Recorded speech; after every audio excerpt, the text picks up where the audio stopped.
Baseball comes to you from Kauffman Stadium, where the Baltimore Orioles are in town for a 3-game series. The Royals have had 2 off days this week, and they are 4-1 on the homestand. Hi, everyone. Welcome back to the ballpark with Rex Hudler. I'm Ryan Lefevre. Joel and Monty are coming up. And we begin with our Lowe's whole team together. The Royals offense has had a nice spike in the second half, and now with an even younger starting lineup, the Royals are averaging over 6 runs on this homestand. Man, nice to see these guys starting to swing the bat like we all knew they could. Now, the first half of the season, they weren't averaging a whole lot of runs and they weren't hitting the ball. But I tell you what, Alex Gordon, Salvador Perez, those 2 leaders, they've really led. I'm telling you what, by the gappers, opposite field hitting, but then the young guys are starting to come through too. All of them. Opposite field hits, switch hitting, doesn't really matter. Showing some speed, showing some athleticism. It's been fun to watch. And since the final out of the game on Wednesday, the Royals have made a couple of trades. And when we come back, we'll talk about the opportunities, more opportunities for young Royals in the last month.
Contending team, the first place Braves of the National League East, and he was really a pro while he was here. And at the same time, Ned Yost, with some of the young guys on the roster, was having a tough time juggling at bats for the veterans and also working the young guys in there, and now he doesn't have to contend with that anymore. Yeah, no doubt about it. It's been the toughest role for Ned Yost, the manager, this season. Trying to find playing time for everyone, it's not easy. But now it's opened up a little opportunities, and that's a good word. Because some teams, if they're going good and having a good season, and we've noticed that before in 14 and 15, there was no opportunities for young players to show their skills. Now there is. We got a right-handed and a left-handed combination, and an O'Hearn and Dozier.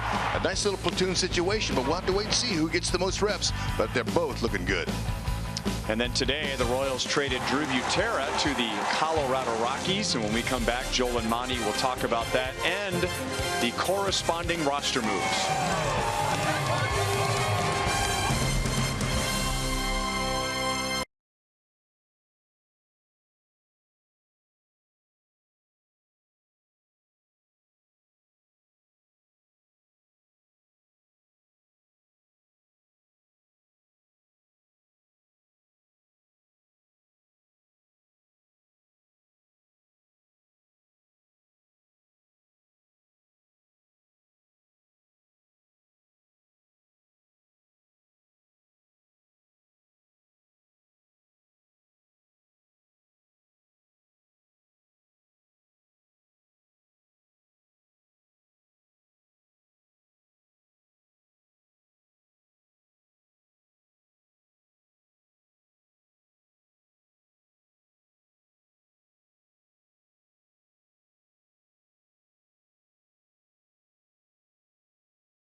Royals, perhaps not bigger than the walk in Game 4 of the series against Houston, but this was one of the most fun inside the park home run last month. Drew now has been traded to Colorado to provide some of that backup for the playoff contending Rockies.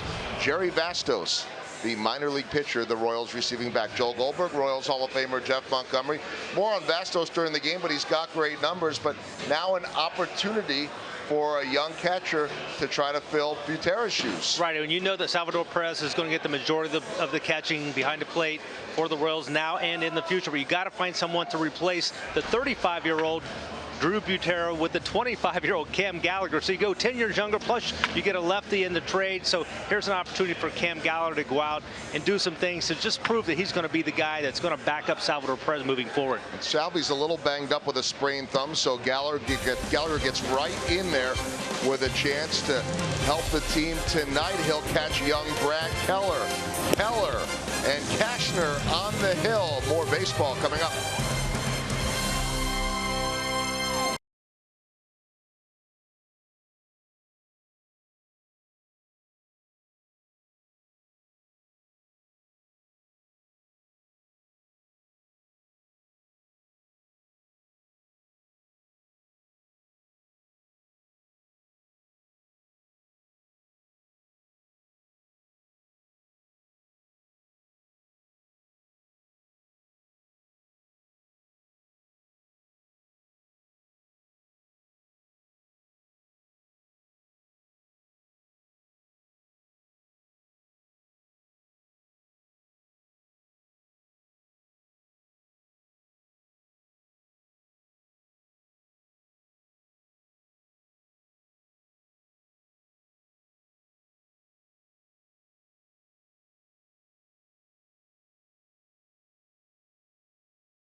Missouri Lottery.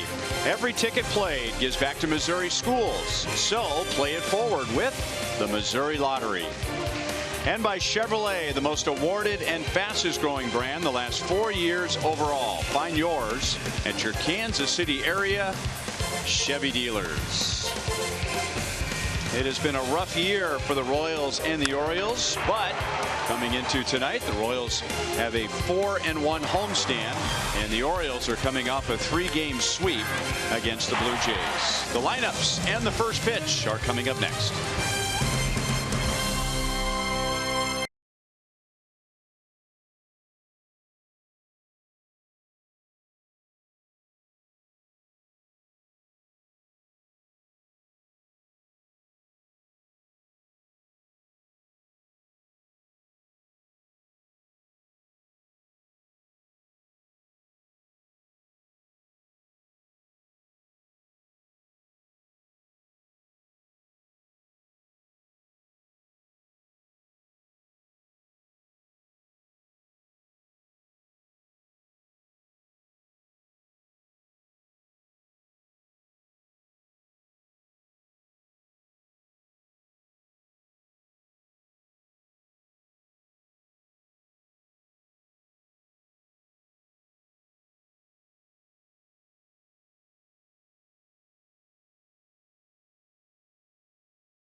with the Baltimore Orioles, and like the Royals, the Orioles are rebuilding, so some big names are gone. Manny Machado traded away, Jonathan Scope traded away, Mark Trumbo's on the disabled list, but the Orioles still have familiar names like Adam Jones, Chris Davis, who's really struggled, and Tim Beckham, whom the Royals did not see the first time the two teams played. He was on the disabled list. And that first meeting was back in May. The Orioles took 2 out of 3 from the Royals. They did not face, however, Brad Keller. So they will see him for the first time tonight. Yeah, well, you know, you could face Brad Keller the way he's been pitching his last 3. You could face him once a week and you still would have a hard time with him. I love how the young man attacks the ball. I mean, attacks bottom of that strike zone. Cam Gallagher, how about him? He's getting a start, getting all pumped up. Got a nice little break there by traded Drew Butera away, and now he's got a smile on his face because he gets opportunity, a word we've used a lot this summer. And he's been up briefly with the Royals this year. He played 8 games earlier this season, but was having a nice year at AAA Omaha. Speaking of Brad Keller, I would imagine that's who the Royals are waiting on right here. It's usually the starting pitcher that signals he's ready to go, and the Royals can take the field. So several position players are on the steps, and now Keller is out of the dugout, and we are ready to go. Royals began this homestand taking 2 out of 3 from the first place Indians, and then swept a 2-game series from the Tigers, and they should be well rested because they had a day game on Sunday, an off day on Monday, a day game on Wednesday, and an off day yesterday. Oh, which is extremely rare this time of year. No question about it. They're ready to go. Brad Keller, he's been tough. Now his key's been to attack down, and talk about him attacking the lower part of that zone at 554. 2% ground ball rate. That's a lot. I mean, that's really working it. He rolls up a lot of double plays, gets out of a lot of innings, and trusts that defense. That's been really good. Second this year in defensive fielding percentage. Ford around the horn. Royals defense. Brian Goodwin. He's back in center field, making his 5th start of the season in the Royals uniform. Back after a left groin strain. Hoping to see he can stay healthy. Cam Gallagher talked about he's getting his 20th start in 2 seasons now with the Royals, and the opportunity because of the trade of Drew Butera.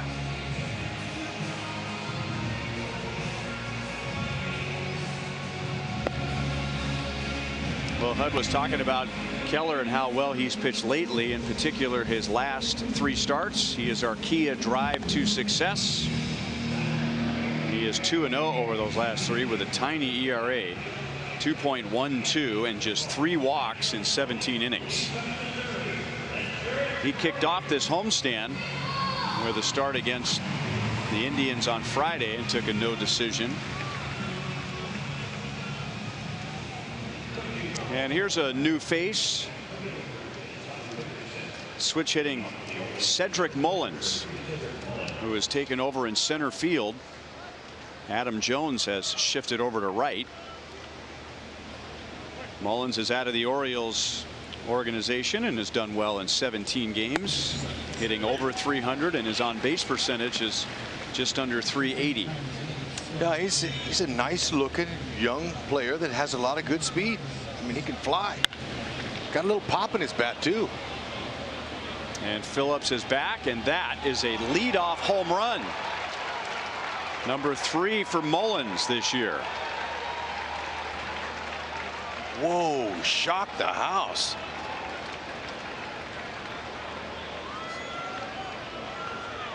Keller doesn't give up very many home runs. Just barely got it out of my mouth. It's got a little pop. Look at how he pulled his hands in on that 94 that was up and just said, challenge me. Here it is.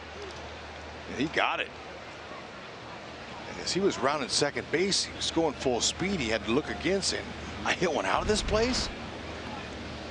That's off the warehouse in Baltimore. Oh, man. His 3rd home run on the 1-1 pitch. 1 ball and no strikes on Jonathan VR. Mentioned Jonathan Scope being traded away. He went to the Brewers, and VR comes to the Orioles in that deal and plays the same position as Scope, second base, and he pops out to Mondesi for the first out of the inning. StatCast AI, powered by AWS. This home run powered by Cedric Mullins. First career leadoff homer.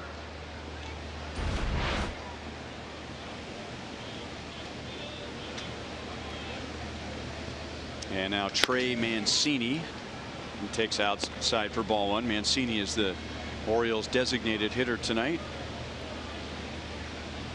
20 home runs, but just 48 RBIs. So that usually translates to a player who's really struggling hitting with runners in scoring position, and that's true for Mancini.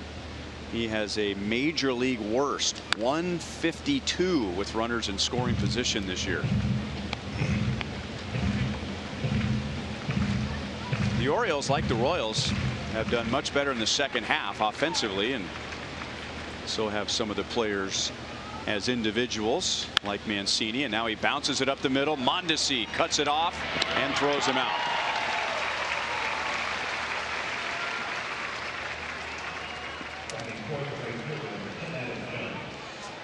In fact, the Orioles are among the league leaders in several categories offensively since the All-Star break. 7th in runs scored. They have the highest batting average since the break. Their ballpark is always conducive to home runs. 4th in the league in that category, and in slugging percentage. Yeah, so they're getting some of their best play now, and so are the Royals. It should be a nice 3-game series. Adam Jones was a trade rumor before the non-waiver trade deadline, and figured he was also a possibility with the waiver trade deadline, but here he is. 1 ball, 1 strike. He's a solid veteran, good leader in his 12th season.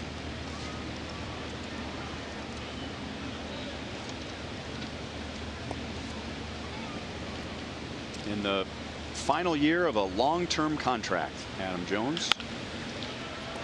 1 hop out to Dozier, and the inning is over. So Keller gives up a leadoff home run and then gets the next 3. And the Royals will be facing right-hander Andrew Cashner tonight.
Hunter Dozier in the 3rd spot, Ryan O'Hearn 4th, Jorge Bonifacio 5th.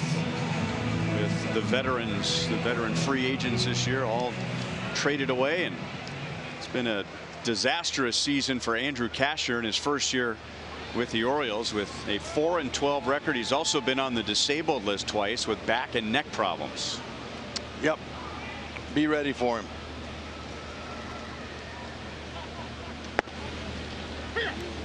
There it is right there. Look for it. Swing early. 391 opponent's average on first pitches put in play. Look for it.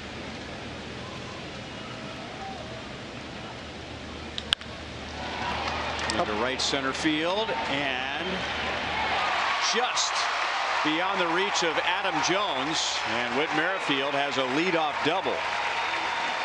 I was just going to say, how about second pitches? Boy, you know what? He goes to that opposite field gap with the best of them. His hands stay inside of the baseball on a pitch that's down the middle. A lot of guys are pull happy and they want to pull it, but not Whit. Excellent opposite field swing.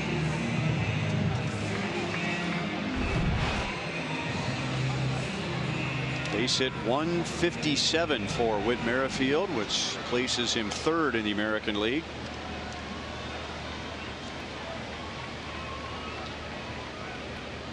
So back come the Royals with a runner in scoring position, and a curveball, a high curveball, is taken for a strike. Alex didn't like it. Alex on Wednesday hit his 170th home run, so he is all by himself. Fourth in Royals history, and now a base hit into right. Whit will be held at third as Jones gets it back to the infield. And the Royals have runners at the corners and nobody out. Alex Gordon, he's been swinging an outstanding bat. Even when they catch it, he's not getting down. He's just continues to hit. Look at this, another hanger right in the middle. Castro not fooling anybody early. This season against the Orioles, add to that 364 average for Alex. Hey, look at that. That's a rare off day for Escobar. So much for playing for the name on the front of your jersey as opposed to the one on the back of your jersey. Hey, look at those two veteran guys. You rarely ever see that because they're focused. They're always in the lineup. Oh. Salvi's got a sore thumb and didn't play on Wednesday, and then the off day yesterday, and now Cam Gallagher is behind the plate tonight, and Jorge Bonifacio is the DH. It might be the first time in my 7 years that I've ever seen those two guys not in the lineup. And so they're having fun. It's rare. Way to go. Pick up a run here. Dozier bats third for the first time in his big league career, and he's earned that at least over the past week with a .720 slugging percentage and 6 driven in, and he has runners at first and third with nobody out. 1 ball 2 strikes. The challenge is a young player not trying to do anything more or anything different just because of the spot he's in the batting order. Because when he saw that, I'm sure he got a little pumped up. On the ground to short. Beckham to Villar over to Davis. A double play. The Royals get a run with Whit coming down from third, and we're tied at 1.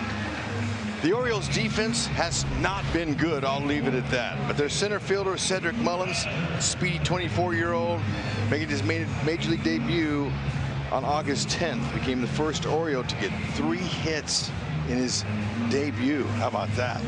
Infield, Villar, second baseman. He's played for the Orioles. Now he's played for Houston, Milwaukee, a couple different teams. He's been around, but he's just got 5 years in.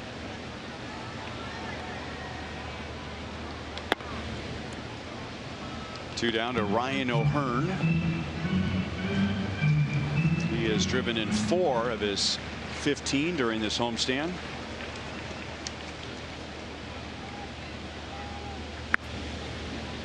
Curveball is low. 2 balls and no strikes. And he doesn't have a lot of at bats. 65, but the league already sees him as a pull hitter.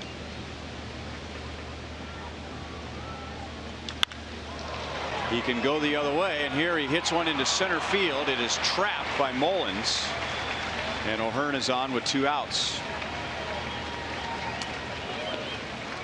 He's lucky he trapped it. Sure is, and to be able to keep it in front of him, that's a nice play. He committed, he took a step back, and then that was the one that cost him. But O'Hearn appreciates it. He gets a knock out of it. See how he's got that glove up, palm up, because he knew he wasn't going to catch it. Some good athleticism there to be able to make that adjustment.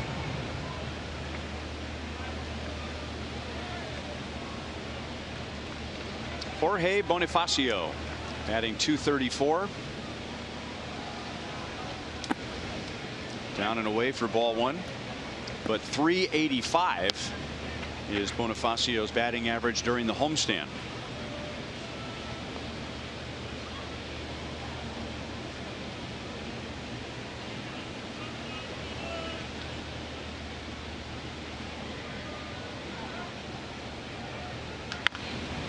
Bonifacio, after the suspension in his first couple of weeks, looked like he wasn't hurt at all by the long layoff, and then he went into a deep slump and has pulled himself back out over the past 2 weeks, where he is hitting fewer fly balls and more line drives. 1 ball, 2 strikes. Yeah, and that's good to see, because he's a good, solid contact hitter. And, you know, he's got 5 hits in his last 10 at-bats with a runner in scoring position, and that's what Ned's looking for this last month of the season. For him to become a run producer and knock those runs in. Good level swing, uses the whole field most of the time, but he's been a little bit pull happy. Ooh, watch out. That almost got him. He's been a little pull happy. That's one of the reasons he got into trouble in his slump. Look at that chin music. Way too close for comfort there.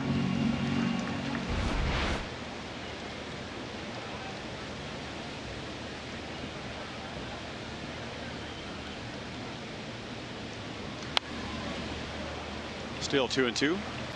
It's almost rare now to see a major league hitter without a face guard on there, because most of the guys are all buying into it and a few aren't. And that 2 pitches ago, that was close.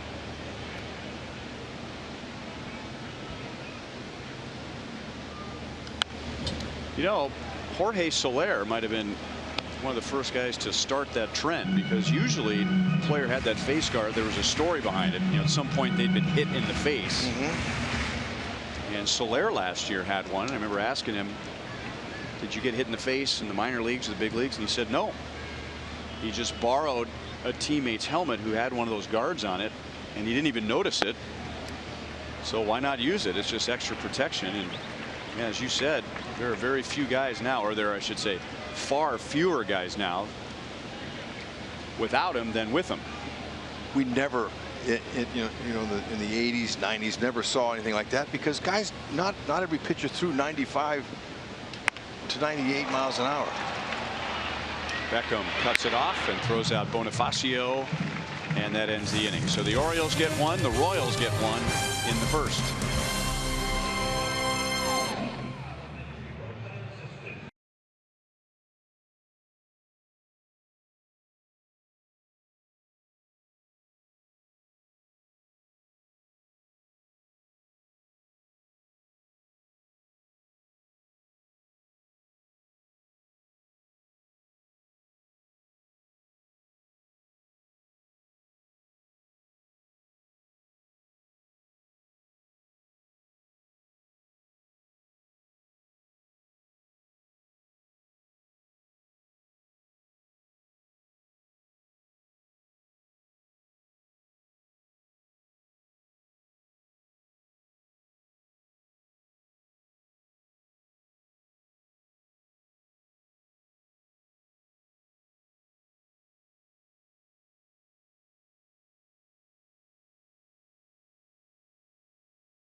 90 games with a sore right knee and then needed surgery. So he's done for the season. Orioles regular designated hitter Trey Mancini is in that spot tonight. And here's Chris Davis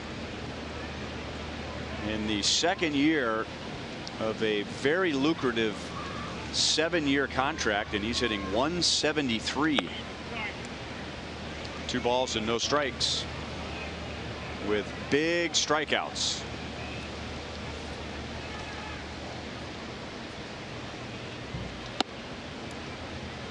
Three balls and no strikes. And he got the contract because of what he did 13 through 15, 126 home runs and 891 OPS over those 3 years. But he has not had a good year since signing the contract.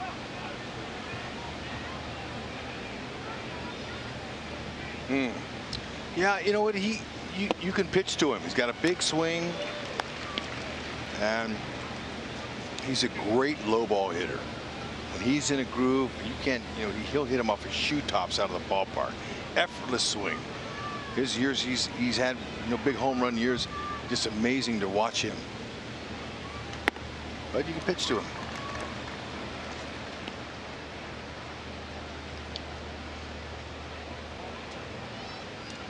So Keller puts him on to begin the second inning. In the first inning, Cedric Mullins led off with a home run to right center field. And that'll bring up Tim Beckham,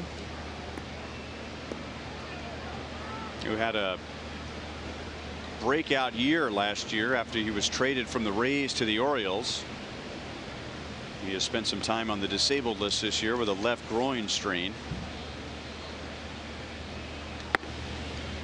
A one-time first overall pick, Tim Beckham, 10 years ago by the Rays.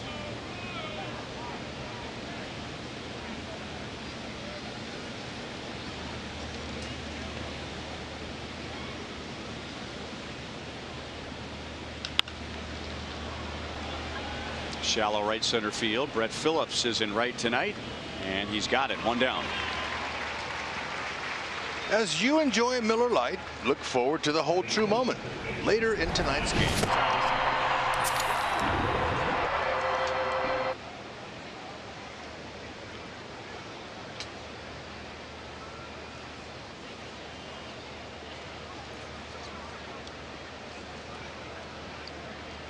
And now Renato Nunez, who's playing at third.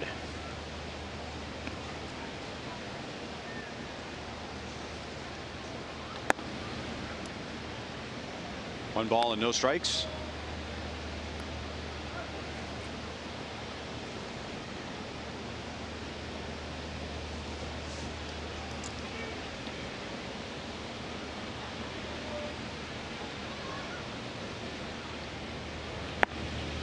And now 2-0 on Nunez. Keller having a difficult time in the first couple innings, getting ahead of the hitters. This solves a lot of issues. Ground ball double plays. And even though Keller has thrown 106 innings, he has the 4th most ground ball double plays in the league. Yep, that's what we were talking about at the beginning of the game.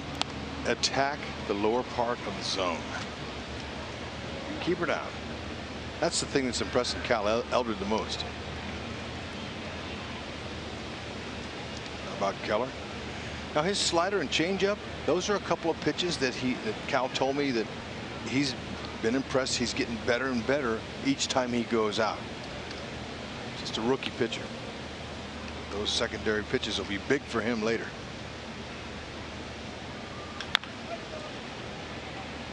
Two and two.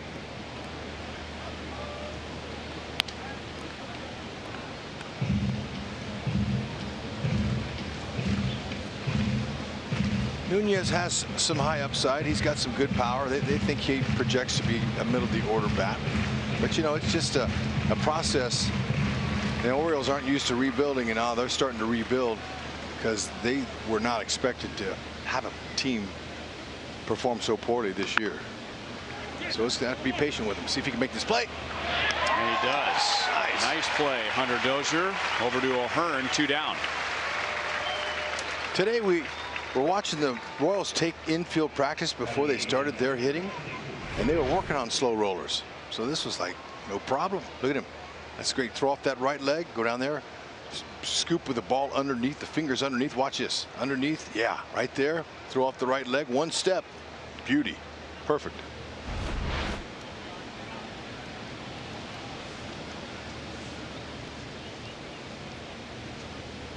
Runner at second base with 2 down to Joey Rickard.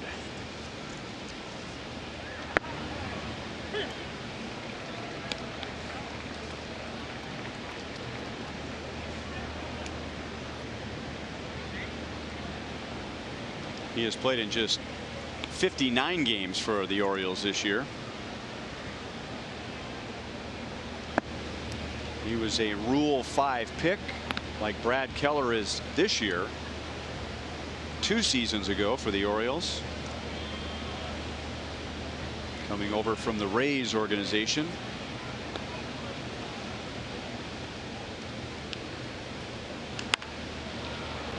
Hit well to right field. Phillips was shallow, but he's back to the track to make the play. And Keller gets around the leadoff walk.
Bottom of the second at Kauffman Stadium, and the Royals suddenly a lot younger. Joel Goldberg down by the dugout, and with the trades of Lucas Duda and Drew Butera, 2 guys in their 30s, those roster spots were taken by 2 players in their 20s, Brian Goodwin and Cam Gallagher. To put this in perspective, Ryan and Hud, Whit Merrifield is now the 5th oldest player on the team. He is the 2nd oldest player in the lineup tonight.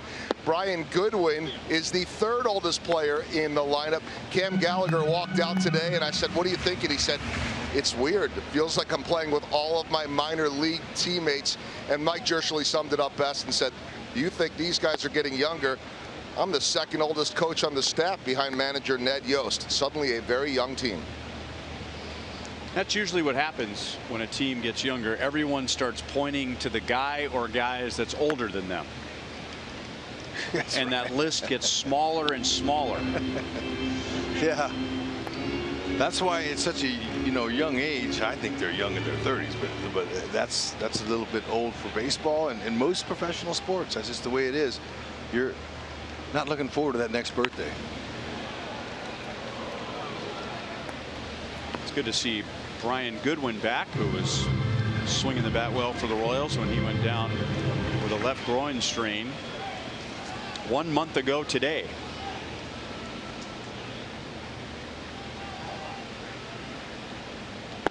And when the Royals acquired him, he was seen as a center fielder.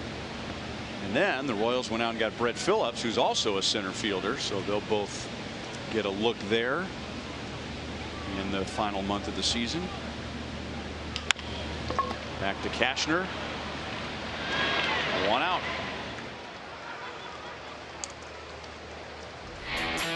That'll bring up Adalberto Mondesi, the subject of our Kubota Power Stats. He has hit home runs in back-to-back games for the first time in his career. 5 RBIs, 5 runs scored over his last 3 games. And playing excellent defense. That home run was impressive that he picked up off the ground just below his knees. They drove that out to a deep part of the park.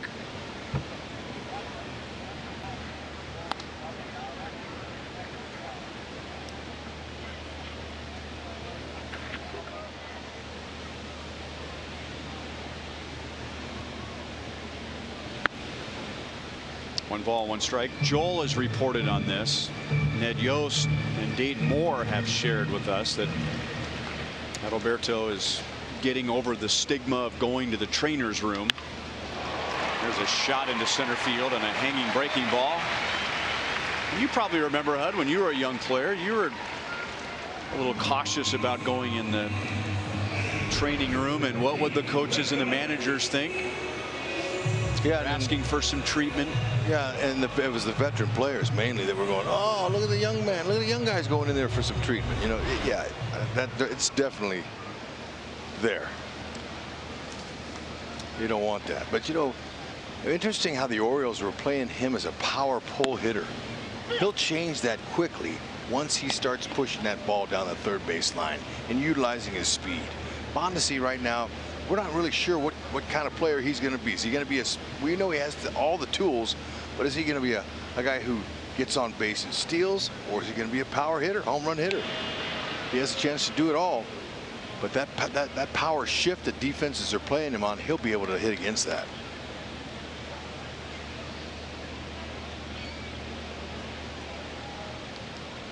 Brett Phillips with a runner at first and 1 out.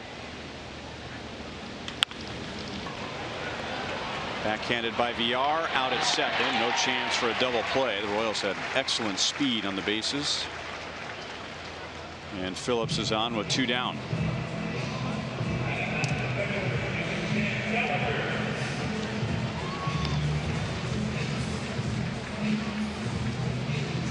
And we welcome back Cam Gallagher, who's played 8 games for the Royals this year. He had a career high 42 RBIs at AAA Omaha.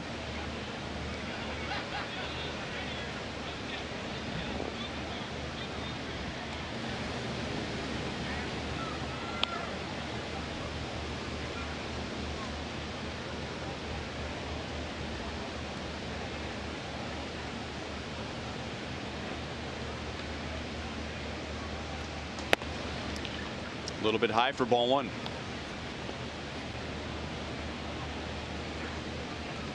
Joel was talking about Cam's response. He feels like he's playing with his minor league teammates when he gets to the big leagues. And that's actually a good thing. Line to right field. Jones comes up, plays it on a short hop. Phillips rounds second and goes to third. He was going on contact with 2 outs. And the Royals have 2 on with 2 out. Cam will take that. Kastner thought he made a good pitch, and it was down, but it's in the middle of the plate. Good swing. Just a side break. Jones broke to his right before coming in, and that's what allowed that hit to fall. But it's a good thing when a player comes up and feels comfortable from the minor leagues that they're with a lot of their former teammates. For sure. Yep. No doubt. That's like a big thing. And when you're not, you're the only one, you feel like you're on a tiny little island by yourself.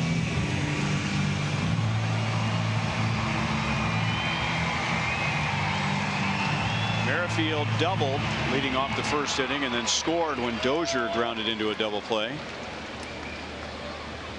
And with that double, Witt has reached base safely in 20 consecutive games.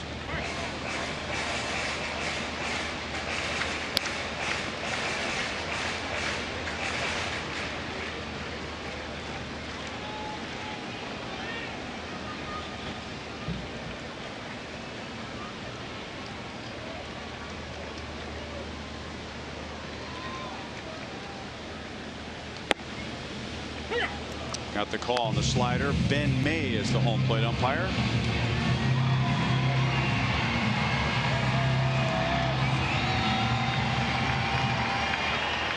His OPS is .930 during his 20-game on-base streak.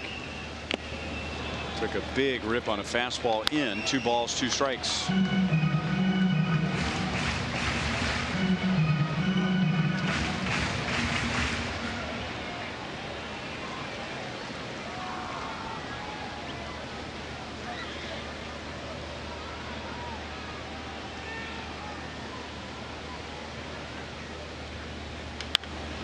Fouled away.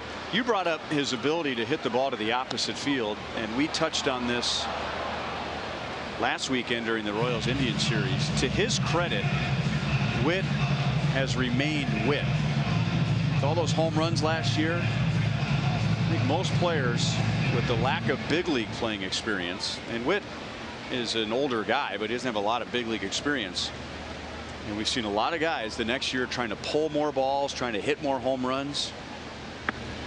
And he's had an even better year this year compared to last year because he has not turned himself into a one-dimensional hitter. He's become more multi-dimensional. Yeah, I mean, he can just do so much, and I think he's going to stay true to that. He probably is reserved with the fact that he can hit 15 to 20, you know, but he wants to get on base and steal. He wants another stolen base title. He likes to do some of the little things and keep the line moving. That's another strength of his this year, is that's his 51st walk.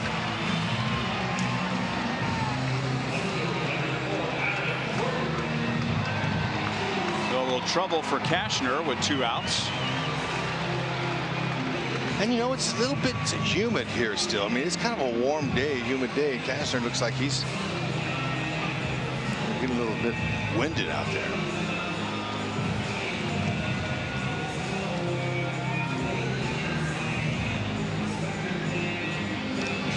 Mentioned that Cashner's had a tough year, and anytime you pitch for the Orioles, you have a chance to have a tough year in their ballpark.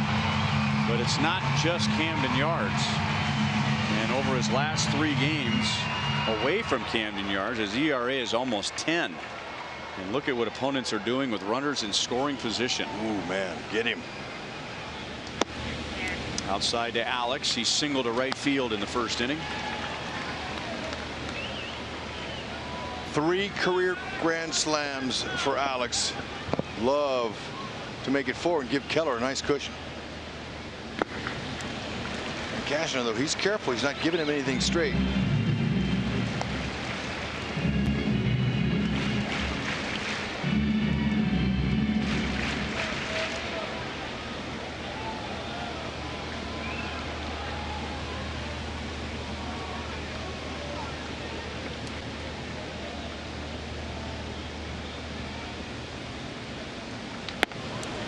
Three and 0.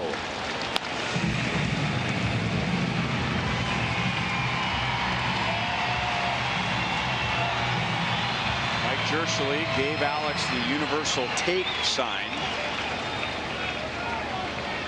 Was that a decoy take sign? That's the question. I say get a good cookie and drive it out for your 4th career slam.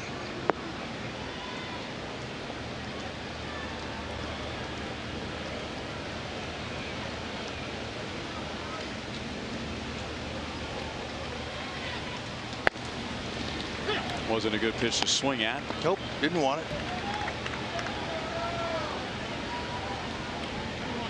It's a great place to be if you're a confident hitter with the bases loaded. Now in a count like this, 3-0, 3-1, same position. You still got another one coming if you take this one. All right, good rip. And now the runners will be going with the next pitch.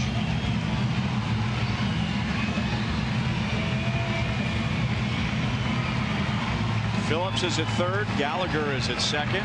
Merrifield is at first.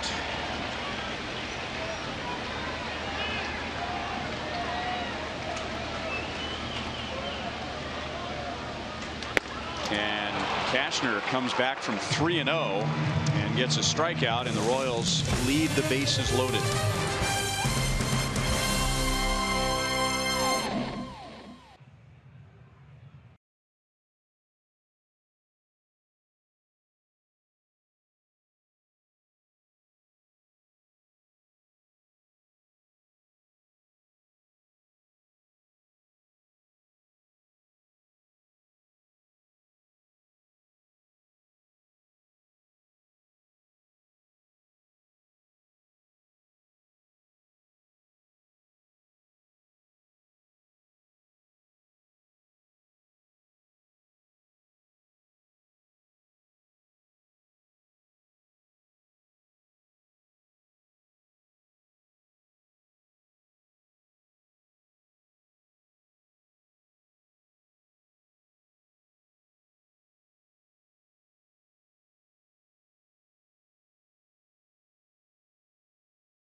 Had a long career as a major league pitcher, and we were just talking an inning ago about as time goes on and we all begin to feel a little bit older, broadcasting for another team. I had Patrick, or I should say Pat Mahomes. His father went as Pat, and I remember when his dad was a young pitcher. Wow. And now his son is an NFL quarterback.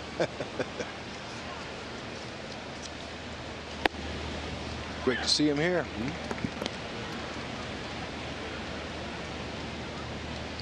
Caleb Joseph, the Orioles catcher and number 9 hitter, leads off, and he hits a line drive to left. Alex right on it, and there's one out. Parents and grandparents, it's not too late to purchase the perfect gift for your young Royals fans. Purchase the 2018 Sluggers Blue Crew box for just $30. Membership includes a jersey, flat bill cap, drawstring bag, 2 compression sleeves, 2 home game ticket vouchers, and much more. Sign up now at Royals.com/Blue Crew.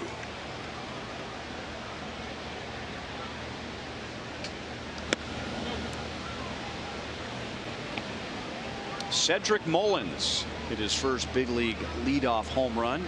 It was his 3rd home run of the year. Hit it over the wall to right center field.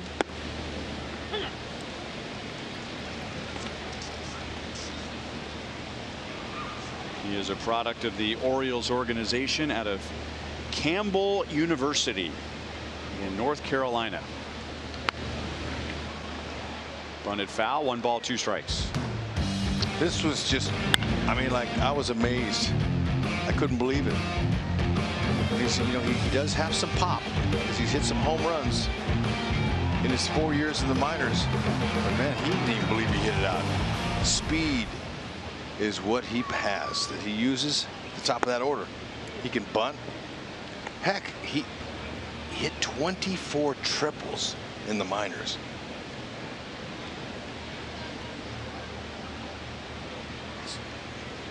It's 15. And even that's not routine with his speed. 2 outs. That's what you want to do. Check one back to the pitcher. You know you're out before you even get out of the box, but why not give the paying customer 100% for 90 feet?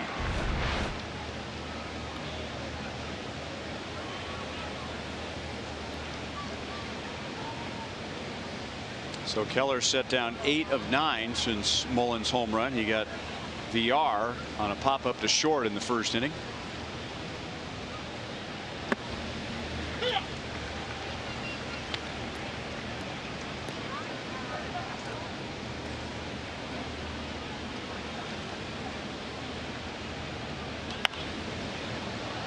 No balls, 2 strikes. A couple of years ago, VR led the major leagues with 62 stolen bases. And then he tailed off quite a bit last year for the Brewers. And they needed an upgrade at second base as they're trying to get into the playoffs. So in addition to going after Mike Moustakas, a couple of days after that, they picked up Jonathan Scope from the Orioles. And the Orioles got VR. That just missed. 2 balls, 2 strikes.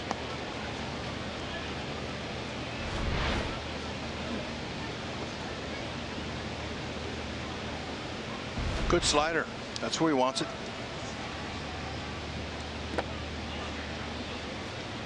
Three and two.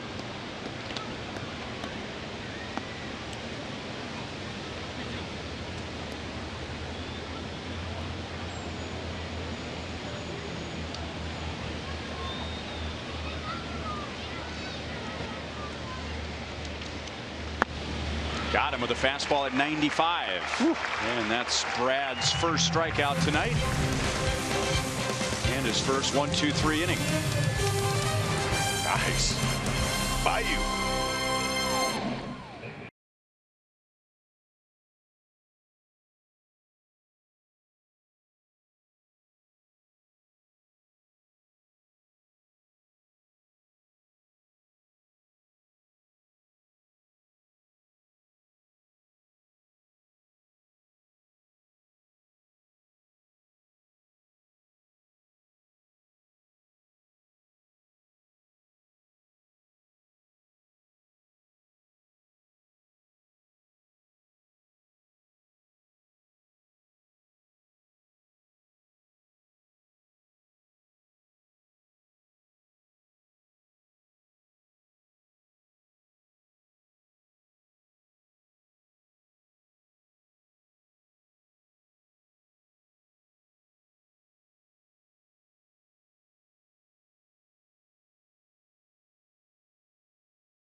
Since 2000, assigned to the Criminal Investigation Unit in 2005, she focuses on domestic violence cases.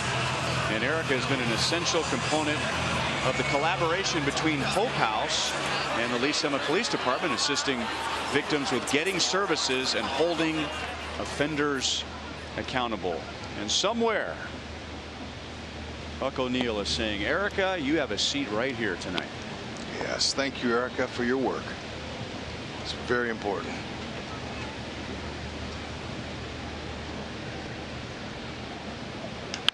Under Dozier, drives it to center field. Mullins is back and he runs it down. He got a good angle on that line drive. 1 out. Well, if you want to test her to see how much ground you can cover, it's in this ballpark on a ball hit exactly like that, straight over his head. I mean, you could have drawn a perfect line from home plate to the center field, and there he passed it. Cedric Mullins. Wow, hit a first career leadoff home run in tonight's game, leading off for the O's, and made a really a tough catch, make it look easy there.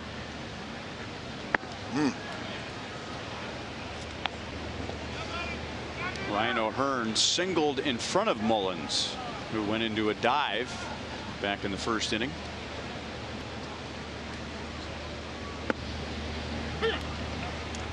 One ball, one strike.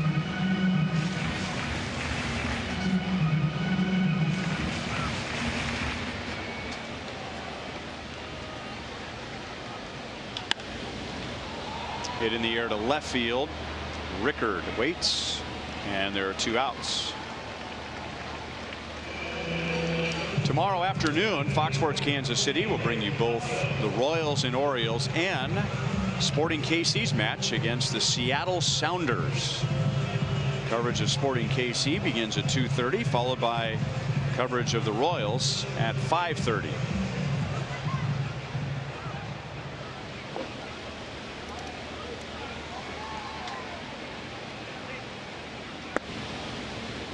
Now a strike on Bonifacio. He grounded out to short to end the first inning.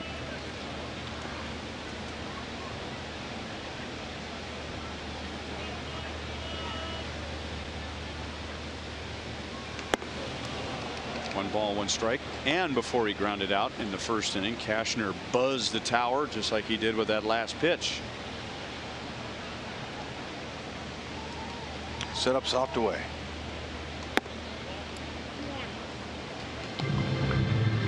Boy, Cashner has a quick windup and delivery, man.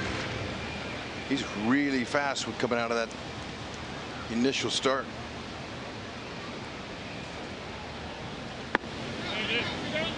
He went around. That's Greg Gibson, the first base umpire. 2 balls, 2 strikes.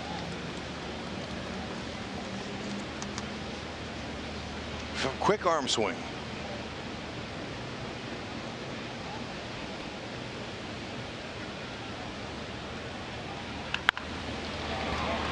Caught at second base by VR. So Cashner, just like Keller, had a 1-2-3 third inning.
Baseball brought to you by T-Mobile, and we are in the final hours before the waiver trade deadline, and Andrew McCutchen is going from the Giants to the Yankees, who are 8.5 games back of the Red Sox.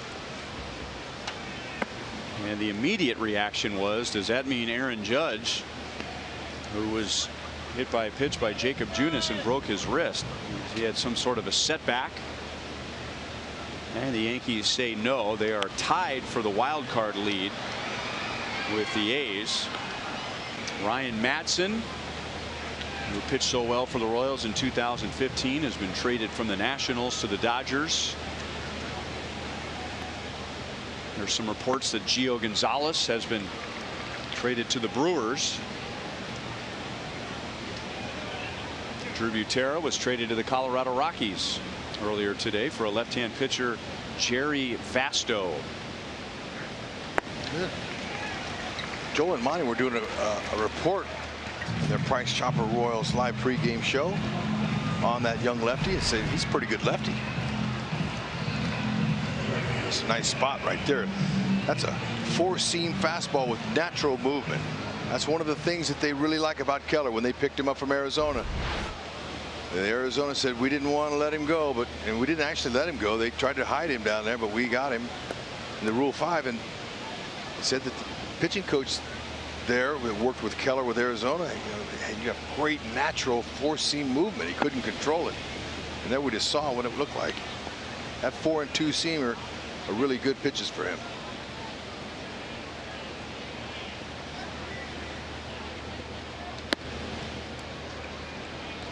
Two and 0 on Jones.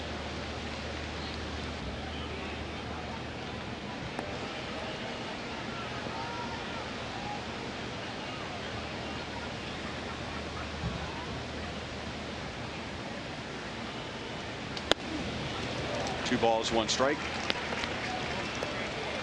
Adam Jones is a class act. Sure is.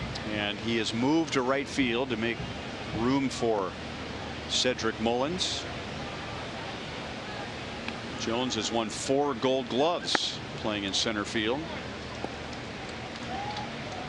3 balls and 1 strike. And a long tenure is coming to an end.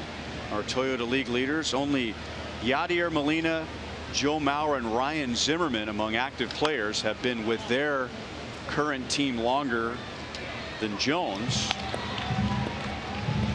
who came up through the Mariners organization as a shortstop, and they had just moved him to the outfield, and he was traded to Baltimore. David Wright, look at that. As much time as he's been on the disabled list in recent years, he's still 5th on that list. And he's trying to come back again. Didn't quite get his arms extended. And Alex makes a play in front of the track. 2 down. Let's go to Joel. Well, Ryan, we talked about getting younger, and in Drew Butera in his mid-30s, they exchange him for a pitcher that's 26 years old, a former 24th round draft pick of the Colorado Rockies. Pitched 1 game in the big leagues this year, made his debut back on June 10th, but really good numbers this year, a 3.16 ERA in a hitter's league, and the strikeout to walk, 44 strikeouts to 18 walks, and so he's been optioned to AAA. We'll see if we see him up here soon because he is on the 40-man roster. One other final thought on Drew Butera, who was so beloved here in this community and obviously had big moments and everybody loved the hair flip. I exchanged texts back and forth with Drew today, said, how would you sum up your time? What would you want to say to Royals fans? And he said, and I'll quote it, "The best 4 years of my life. The organization and fans have treated me and my family like we were members of their own family, and I will never forget my time here."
Pizza Ranch. Hungry for legendary pizza and chicken?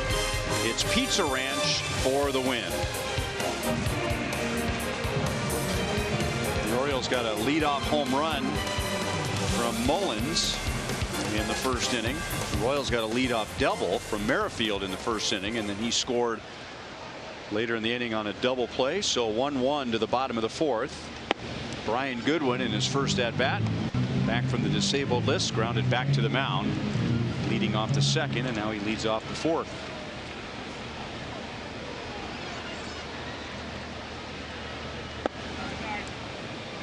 Two balls and no strikes. Goodwin, Mondesi, and Phillips are coming up against Andrew Kashner.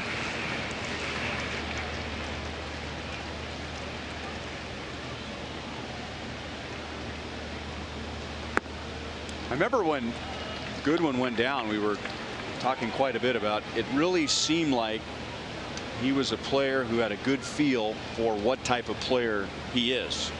He was hitting the ball on the ground. He had a line drive swing.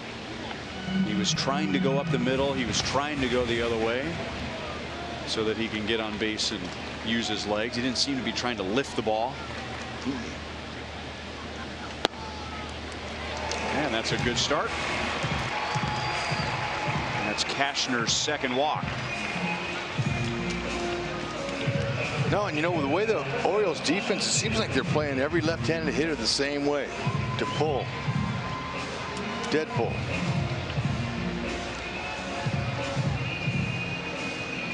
Leaves up a lot of holes to the other way, opposite field. They'll straighten up here for Mondesi, hoping for a ground ball double play. Mondesi jumped on a hanging curveball and singled to center in the second inning. Into the net above the third base dugout. 0-1.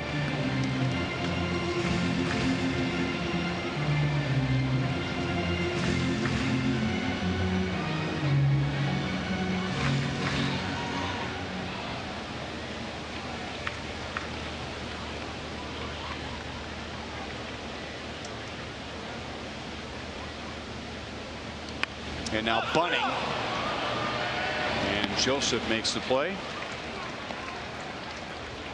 One out. The Royals and Price Chopper are excited to feature the Grand Slam 4-pack.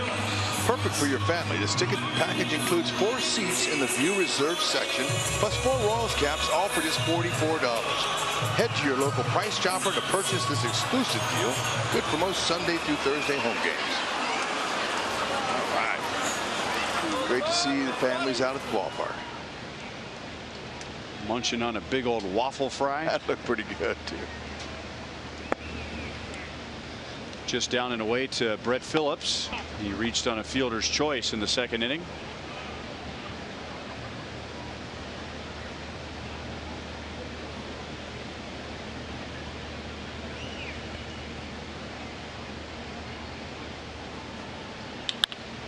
Base hit into right field. Goodwin stops at second base as Jones gets it back in. Phillips put an end to an 0 for 20 during the Tigers series, and he looks a lot more relaxed at the plate now that he's got that behind him. Yeah, Mo Lottery replay is going to show that that was a changeup, and it just sat right up there. See, he hesitated just for a split second before he put a nice swing, easy swing on it. Good and level. That's called taking advantage of a mislocated pitch.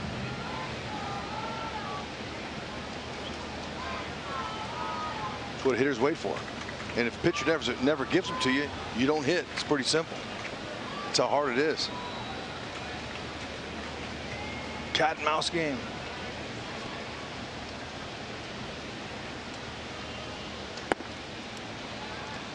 Low to Cam Gallagher. He singled to right field in the second inning.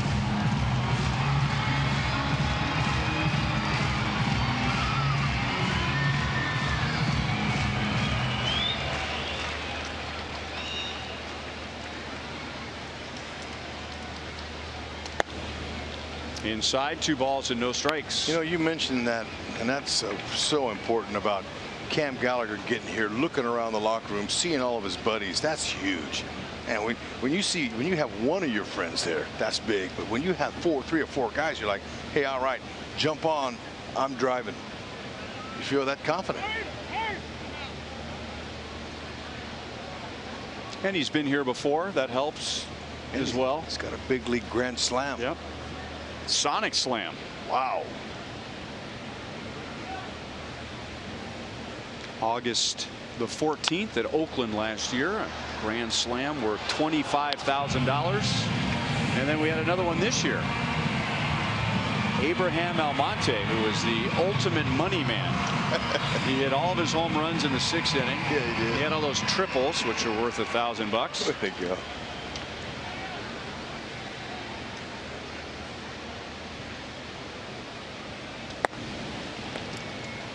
Three and one. Cam, he's eyeballing. He looks like he's fresh. He's been here for a while. Very selective.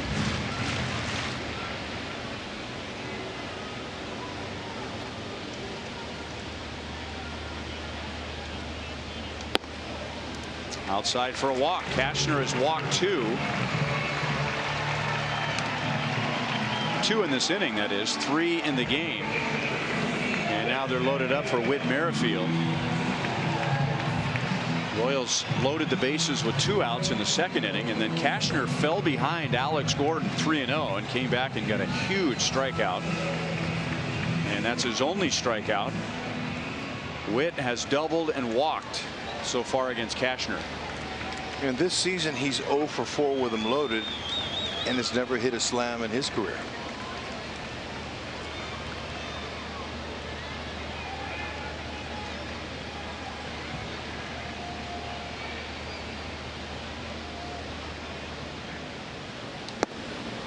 Inside for ball 1. Whit went the other way with his double in the 1st inning. Cashner is trying to make the adjustment and pitch him in, and hoping for a ground ball and a double play.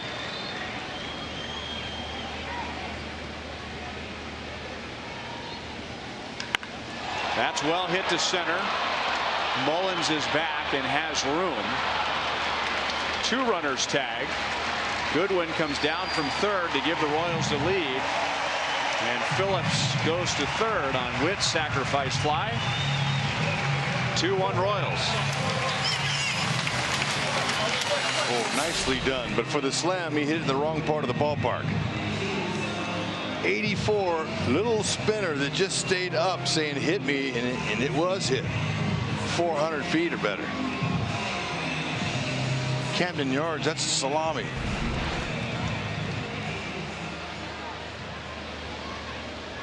And now Alex gets another shot with 2 outs against Cashner. Now he has Phillips at 3rd and Gallagher at 1st.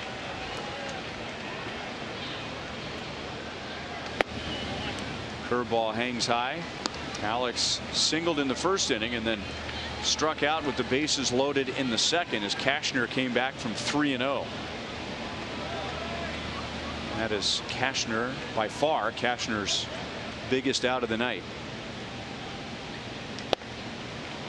Changeup is in for a strike.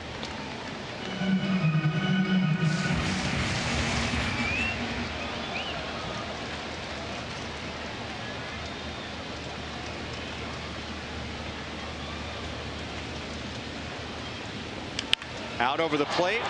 That's well hit to center. Mullins is back to the track again. He's had a workout tonight. And Cashner must feel pretty fortunate that he walks off the field down 2-1.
And now we move to the top of the 5th inning. We remind you about refreshing saves from Price Chopper and Aquafina. Sign up at mypricechopper.com/saves to save on Aquafina when the Royals get a save. Speaking of, Jeff Montgomery joins us. Hey guys. What do you want? I'm just kidding. Aquafina. You know, among the many things we can compliment Brad Keller for, I mean, he pitched in Double-A last year, and now I think he should get some consideration for American League Rookie of the Year. But he gave up a leadoff home run tonight. His ability to brush off, I don't know if a leadoff home run would be considered a big hit, but, you know, home run to the first batter he faces. His ability to brush that off and move on, it's not just good for a young guy, it's good for anybody on this team. Well, any pitcher has to find ways to eliminate big innings, stop the bleeding, so to speak, even though there wasn't a lot of activity there. Second pitch of the game, home run. A lot of guys are going to maybe have a little shell shock, have a little reaction to where they try to do some other things, maybe get out of their game a little bit. But I think one thing that we've seen with Brad Keller, both in the bullpen and now in his opportunity as a starting pitcher, he's just the same guy every time out there. You know, it's only his 7th. Coming into this game with 105 in the 3rd innings pitched, that's pretty good. And never did he ever get rattled after any of them. The thing I like about Brad Keller's stuff, so to speak, is that it's consistent and it's not gimmicky stuff. It's just purely good stuff, and it's seemingly effortless. Here's a kid that just turned 33 during the course of the year. He doesn't try to overthrow the baseball. He doesn't try to make it do too much. He understands what he's all about, and he just goes with his game, and it's really nice to see him go out there and compete very consistently every time out. Well, that number tells you something right there. Only one rookie has a lower ERA among pitchers with 100 innings. And by the way, 6 of his 7 home runs have been solo home runs.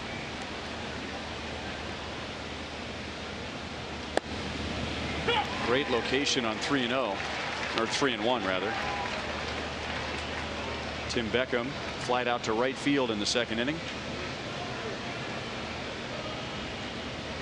And the one home run he allowed that was not a solo home run was a 2-run home run.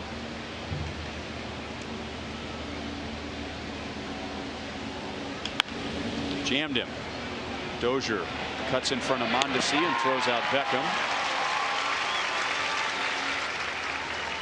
One down in the 5th inning. Cricket gives us something to smile about. Yeah, no doubt about it. A lot of good reason to smile. Using your defense very effectively, but using the ground ball. That's one thing that I think Brad Keller does so nice. He doesn't really try to, again, make the baseball do too much. That's just natural effort. It's just he's got the sink, and he throws a nice changeup, a nice slider, 2 pitches which are really kind of still in development for him, but he's got a lot of, really good numbers with those 2 pitches.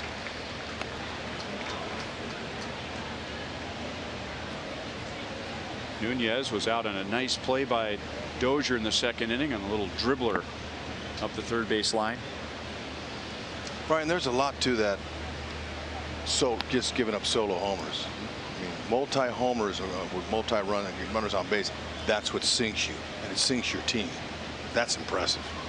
There are a lot of really good pitchers in the game that give up a lot of home runs. Right. But a lot of them are solo home runs.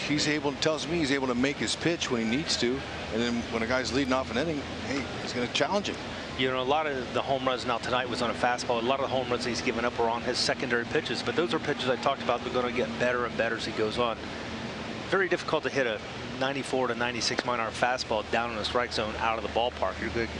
Maybe get some line drives at best, but you're going to get a lot of ground balls, and that's the impressive thing, knowing yourself out there and doing it.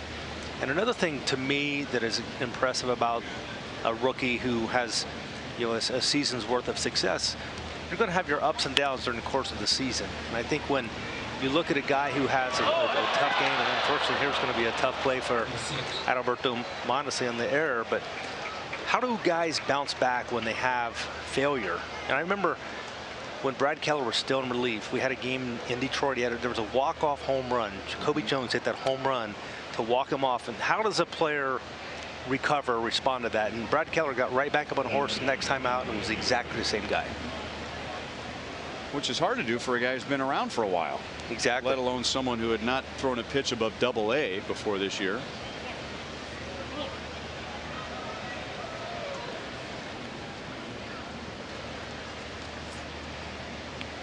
So a runner at second base with one out. That was Mondesi's 6th error.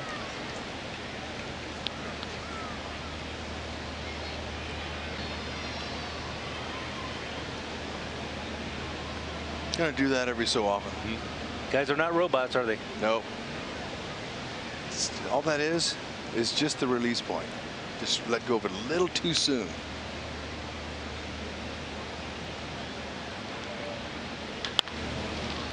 And now base hit into left field. So instead of a runner at first with 2 outs because of the error, it's runners at first and third with 1 out. Joey Rickard is 1 for 2. Well, let's show you this. Backhand, plenty of time, tapped his glove, got his feet going the right place. You could just tell he just whiffed it. Rickard got him another hard hit ball. The one he hit to earlier tonight was right to Alex. And of course, longtime third base coach Bobby Dickerson, he knows not to send anybody on Alex Gordon.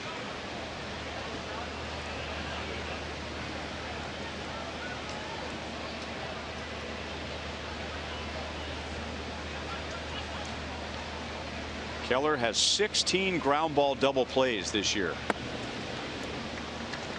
Slider is outside for ball 1 to Caleb Joseph, who lined out to Alex Gordon in left field his first time up.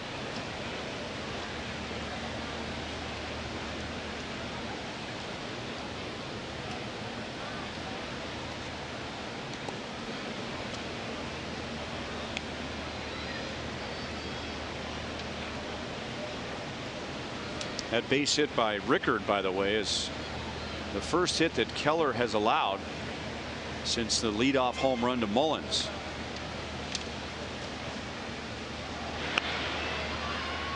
Keller and the Royals think that perhaps Rickard might be running here to avoid a ground ball and a double play.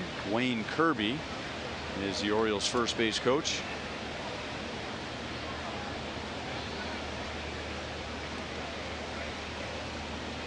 Brad Keller's done a nice job on holding runners during the course of the year. So he's especially for a big right-hander, does a nice job in containing the running game.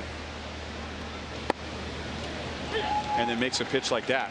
I mean, he doesn't become overly concerned with the runner at first base, and then when he decides to come to the plate, he throws that pitch. Right, and a lot of times guys get out of their game just trying to be a little quick home, and you get a little quick, oftentimes that arm slot drops down, but very important to stay on top. Grounded to short. Mondesi, Merrifield, O'Hearn. 17 ground ball double plays for Brad Keller. You couldn't wait to say that, could you, partner? Put him in the lane, Monty. I love it. That's beautiful.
Realis. The first 10,000 fans through the gates receive a Los Realis cap courtesy of Minute Mark.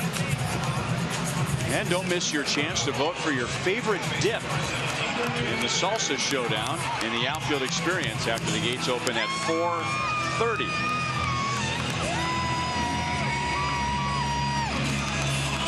Joel and I may have to stop down on the way to the pregame zoo tomorrow and test the dip. Heck yeah.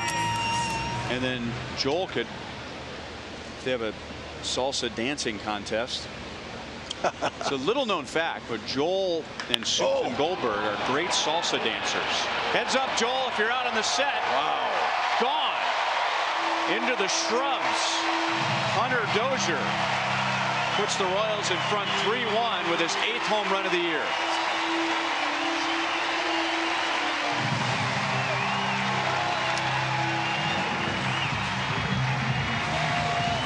Hunter Dozier taking advantage of hitting in the 3-hole for Ned Yost and the Major League Kansas City Royals. How about it? He loves it. He's right there on a great head position. What a follow through. Man, now that's back-to-back balls that he's hit. The previous line drive to center field was 105, and that was 106. Well, if his problem earlier in the season was going to the plate and thinking too much, he is just loose and easy at the plate right now. Right, he is not mechanical at all up there. He's just going up and see the ball, hit the ball, and not only hit the ball hard.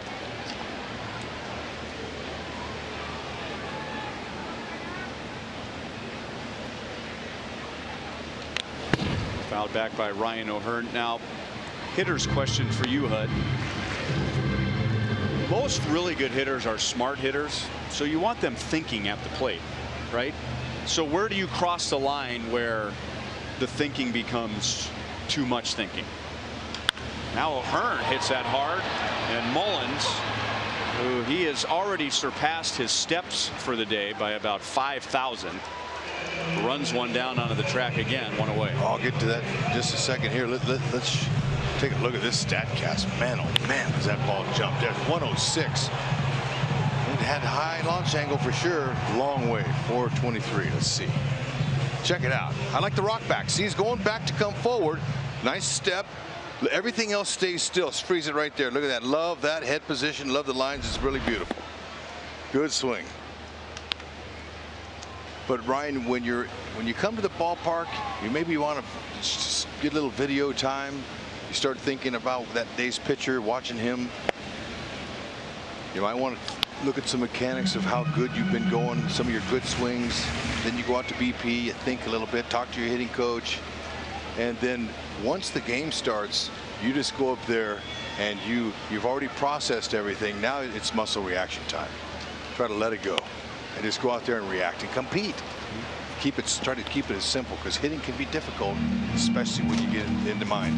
I think it's very similar to pitching, and I mean, I play a lot of golf. I relate to golf as well. You work on your game during practice. When you're on the mound, in the batter's box, or even on the golf course, you just let the natural reaction. You can't think a lot about anything, otherwise you're going to block yourself away from success.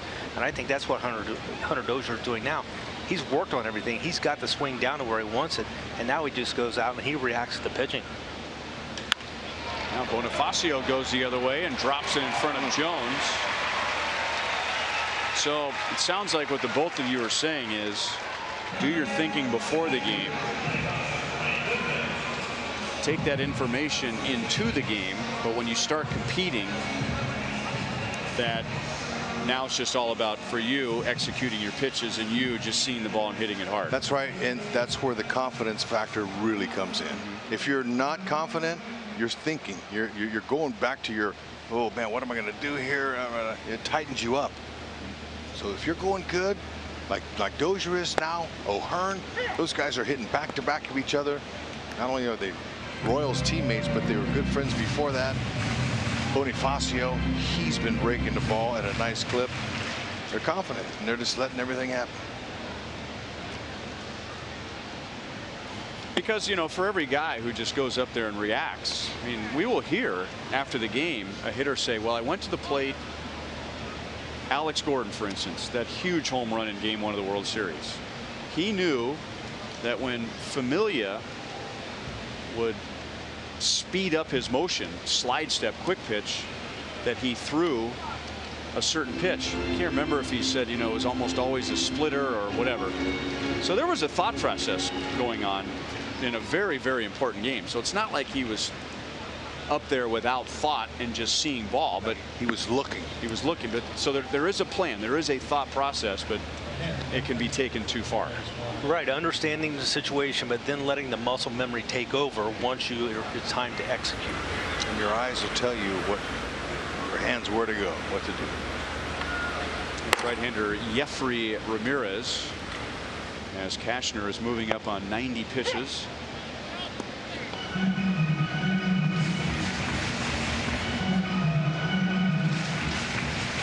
And in vintage Royals fashion, they have 8 hits from 8 different hitters tonight.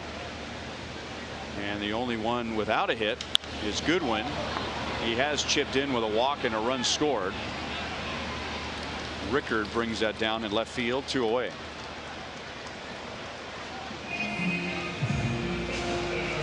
And up comes Mondesi. He is 1 for 2. So there you go. Everyone is chipped in so far. Everyone feels like they have accomplished something on offense, and we're only in the bottom of the 5th inning. To me, it's been apparent that particularly the young players have really fed off of each other. They've all had some degree of success now. They've all been playing, you know, consistently good baseball, and they're confident. That's the word that you use so much, and I think that just applies to so many of these guys as a result of being surrounded by other players in very similar situations. Believe it in yourself, and with that comes a little swagger, but that's got to be really monitored, that swagger. You don't want it around your teammates. You want to give energy to them and encourage them. Oh man, another good swing though. Just missing.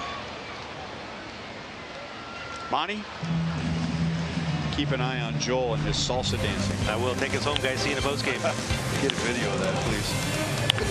3-1 Royals on Hunter Dozier's 8th home run of the year.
Everyone's favorite Gold Glover, Alex Gord, in his fan section.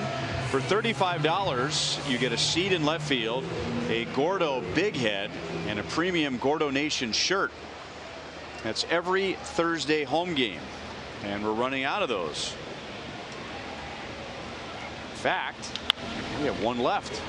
That's over Dozier, who was in on Mullins, and Mullins is digging for 2, and he's in there easily. So in to defend against the bunt.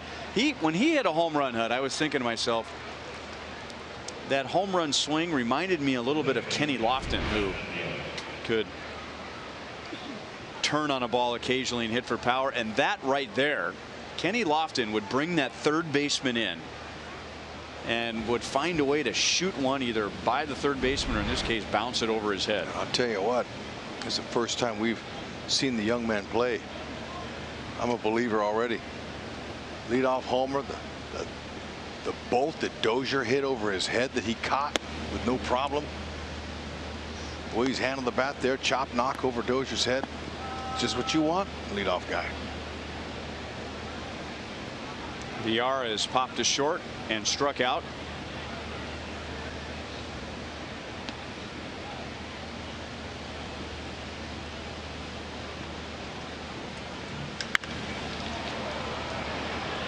Goodwin is going to get behind it. Mullins is going to tag. Here's the throw. It is up the line, so VR's fly out is a productive out. And the Orioles have a runner at third with one down. By the way, I misread the schedule. There are 2 Gordo Nations left. September 13th against Minnesota and September 27th against Cleveland. Good. 2 more chances. Well, Brad Keller last inning worked out of a first and third, 1 out, getting a ground ball double play, and now the Orioles have a runner at third with 1 down, and Trey Mancini at the plate. Breaking balls in for a strike. Any kind of contact by Mancini will get Mullins home with no problem. Infield's back. And he hits one deep to right field. And Phillips is back. And he's got it up against the fence.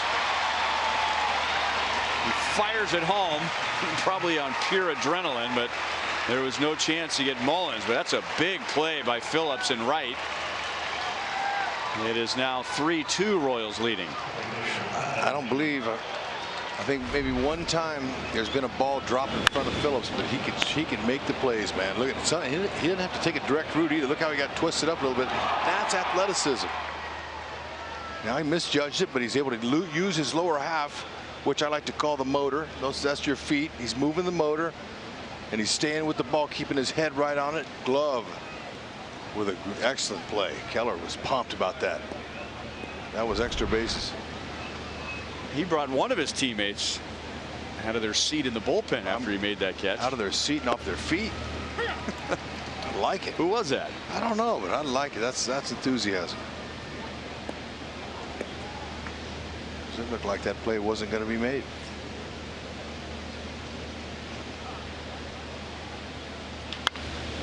Back through the middle. Adam Jones has his first hit. He's 1 for 3. Charlie Lau, the legendary Royals batting coach, who George Brett points to often for really turning his career around, would talk about a player who had a case of the try too hards. And you and I were visiting with Ned Yost a few days ago, and I asked him, is that what Brett Phillips is going through right now at the plate? And Ned said he is. And that the coaching staff had really been encouraging Brett. You know, first of all, don't try to do too much at the plate. But number 2, you are still helping us win games with what you are doing defensively. And a player makes most of his money with a bat in his hand. And the game is starting to reward players who have an impact defensively, and that'll help a young player feel a little more relaxed when he is reminded that while he's not hitting at the plate, he is still making an impact with the leather. Oh, for sure. They're evaluating now, and they have been all year, and they got another 4 weeks to go. And they're going to be evaluating and see who's going to patrol center field on a full-time basis next season. Out the outfield, all of them. Guys it's all who wants to finish strong, and they all want to, but who does? Who puts up the numbers? Who opens the eyes? And then, of course, the 6 weeks of spring training.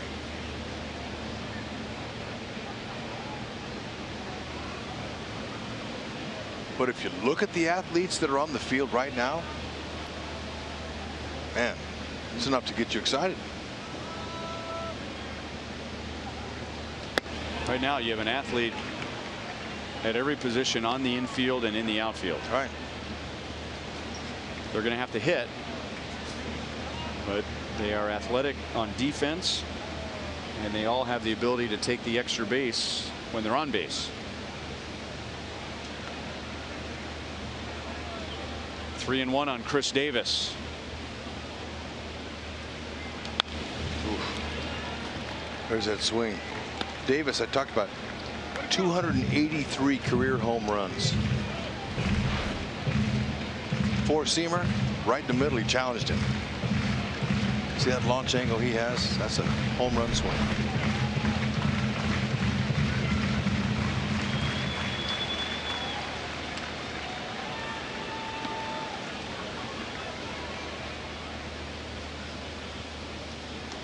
Jones is running, and Davis takes his second walk.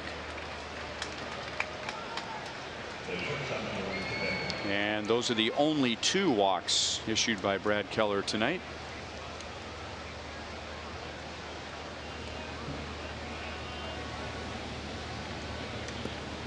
And here's Tim Beckham with 2 on and 2 out. He is flied to right and grounded out to third.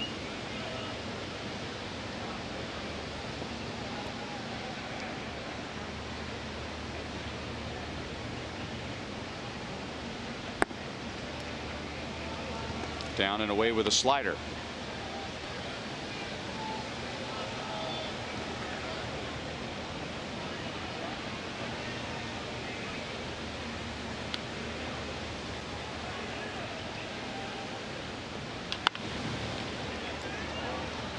One ball, one strike.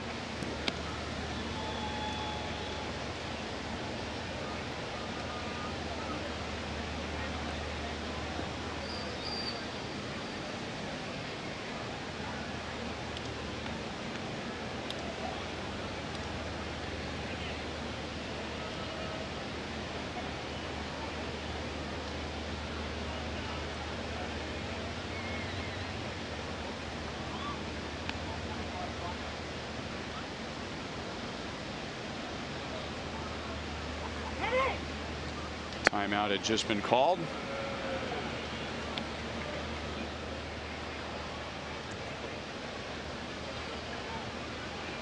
Beckham, he's in his 5th season in the majors. You talked about him being a 1-1 overall. A lot of pressure. Had a lot of struggles in the minors.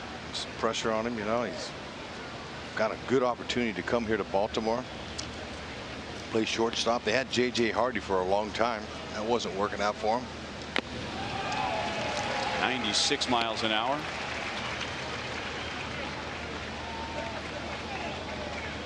It's one of the reasons why he's hitting .218 this year. His ability to put the ball in play and get 2 strike hits.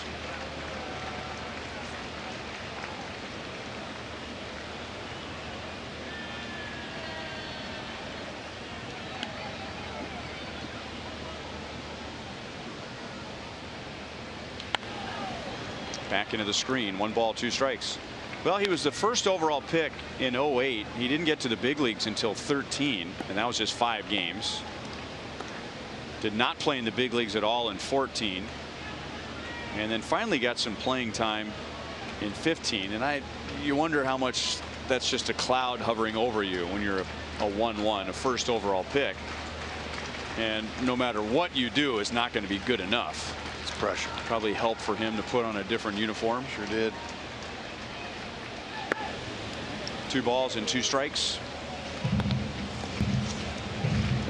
He was hit with a suspension of 50 games while he was in the minor leagues.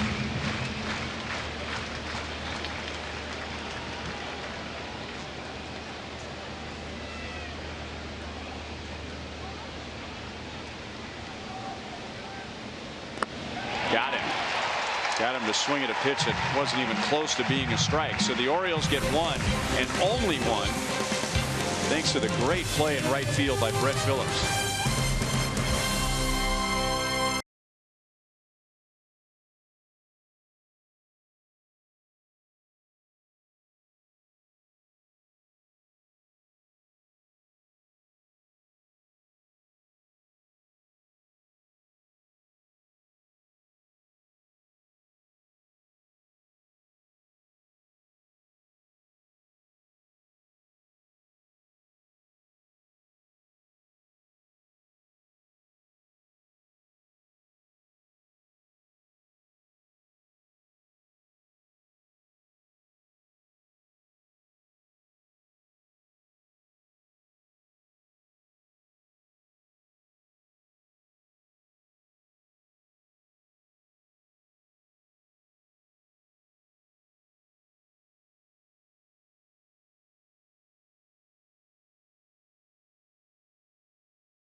Presenting our annual This One's For You broadcast honoring our armed forces.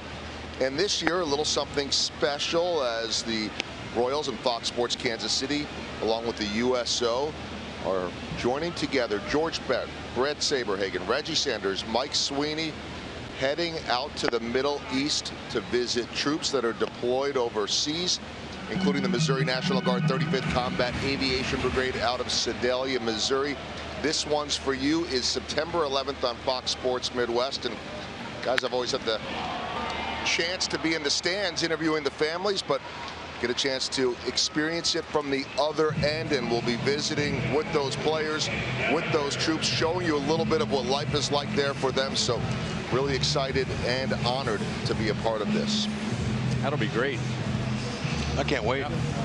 That's a great opportunity for all those guys to go there. Love on our troops.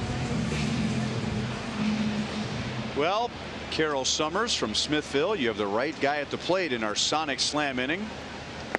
Now, there is nobody on base, but Cam Gallagher has homered in a Sonic Slam inning. He had a grand slam last year in August. If he hits a home run here, it's worth $300. If the Royals eventually hit a grand slam in this inning, Carroll wins $25 grand from Sonic and the Royals. Carroll, that last swing that Cam just took, that was the one. Hate to tell you. Maybe he'll get another one. Usually one at bat, you get one good pitch to hit. Maybe he'll get the second one.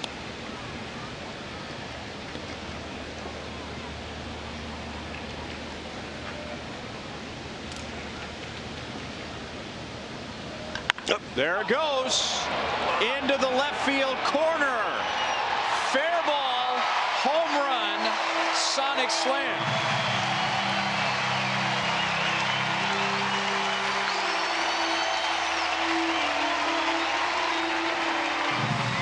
Boy, you are hot with your calls tonight. He got a second pitch, and he knew exactly what to do with it. Congratulations, Carroll. $300 for you, darling. Courtesy of a Cam Gallagher homer, his first of the season. A slider that hung up in the middle, and he put a great swing on it. Oh, man. He got all that one.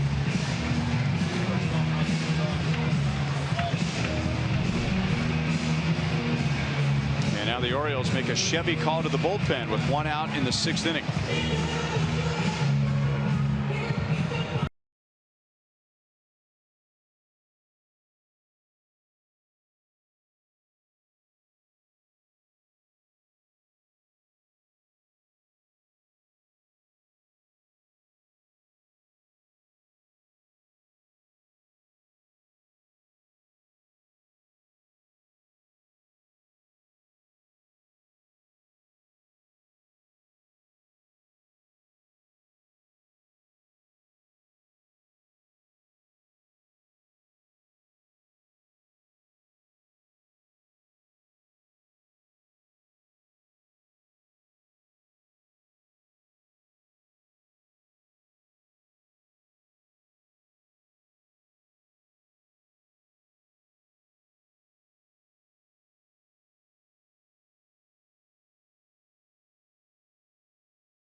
You know what? I love Drew Butera and hope he does well with the Rockies, but I sure do appreciate the opportunity to get a chance to play in his first game back from the minors. He hit a ton. I mean, he barreled every bit of that ball.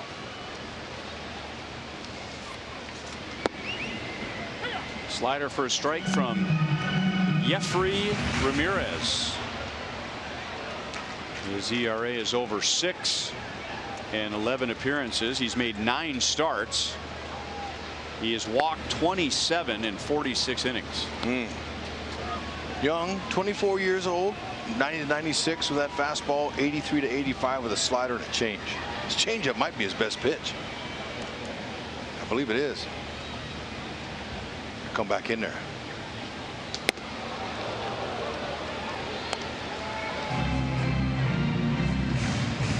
Witt has scored a run and he has driven in a run.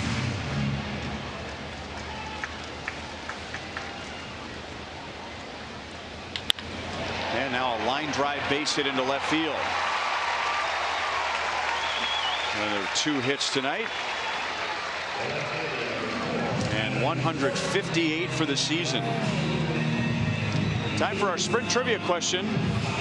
Alex Gordon has 9 double-digit home run seasons since beginning his career in 2007. 3 players have an American League best 11 seasons with 10 or more home runs since 2007. 3 players in the American League since 07 who have had 11 seasons with 10 or more home runs.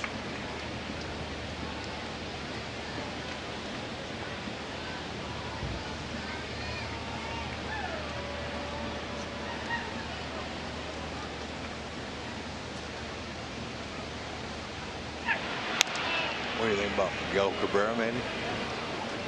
It's worth writing down. So that would be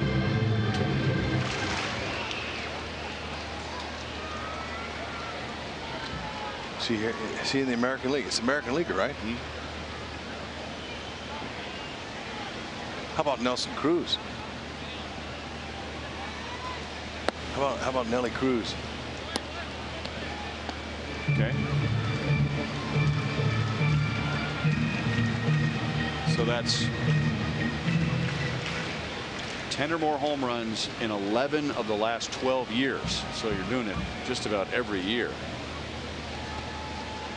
in the American League only. It's not going to be easy. Nunez makes the play. Question.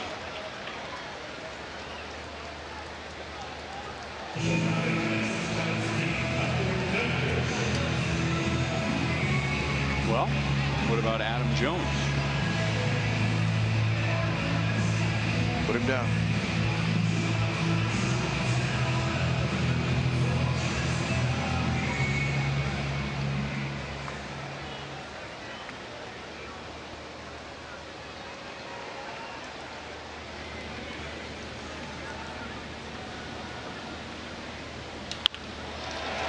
Another base hit for Hunter Dozier. I should say another hard hit ball for Dozier. He grounded into a double play in the first inning, which scored a run, by the way, but now he is lined to deep center, homered and singled to left. That's right. Now, I don't know what that hit exit velo was, but he has 105 and 106 in the previous 2 times he struck the ball. He's on it. What about Adrian Beltre? Like it. He's been in the AL. Seattle, Texas, Boston. What about Jose Bautista? So you have that? Just a guess. Just to throw it out there. We'll write our names down and we'll pick a winner. Down. Okay, we'll pick 2, maybe 3 of the winners tonight.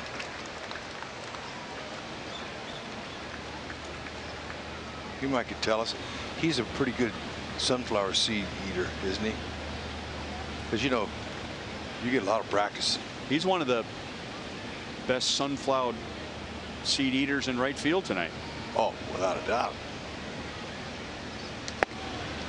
You know who the best pumpkin seed flicker was from the dugout? We used to flick them. You know, the pumpkin seeds are big and they're flat. And we used to, when we rode the Pine for 9, we would find things to do, keep ourselves entertained in the game. And I'm sitting next to Bo Jackson one day and I said, beat this. And I flicked one to the third base line from the dugout. That'll get the runners up. Bo Jackson. Warning, 2 outs, 2 strikes. Okay, Bo Jackson got a sunflower seed, or excuse me, a pumpkin seed. They fly better. And he flicked one, and it hit the pitcher at the back in his windup and delivery. No way. Never seen it before. It was unbelievable. No way. Yes. Pumpkin seed from the dugout. I'm telling and hit you. the pitcher in the back. I guarantee it. I have witnesses in there.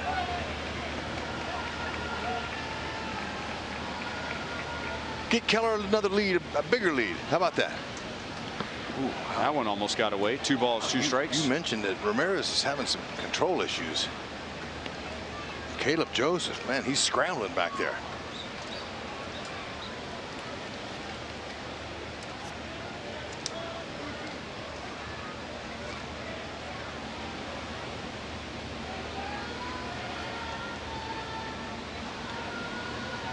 O'Hearn wants to pick up those ribbies, especially after his buddy Dozier got him a nice knock on the slider. Still alive. 2 balls, 2 strikes. That's his best pitch, that changeup there.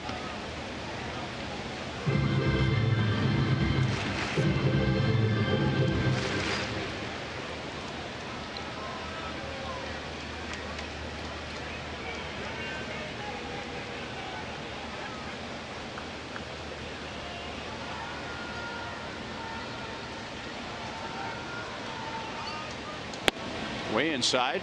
So from 0-2 to 3-2.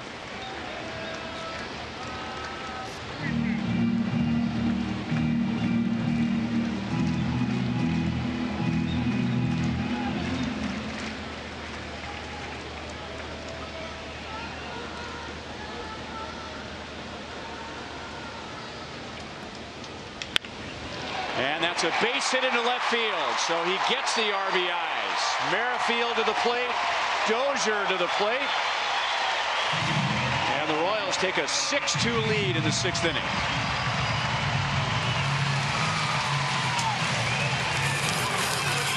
Yeah, Royals fans liking that. That's a heck of an at-bat right there. Certainly the changeup stayed up. He waited for it, and it wasn't down the middle. Doesn't have to be. O'Hearn's shown some excellent strength going to left field. He just went with that ball 4 or 5 inches on the outside part. Off the plate. That's nice. That's how you knock in runs. He was not looking for a walk.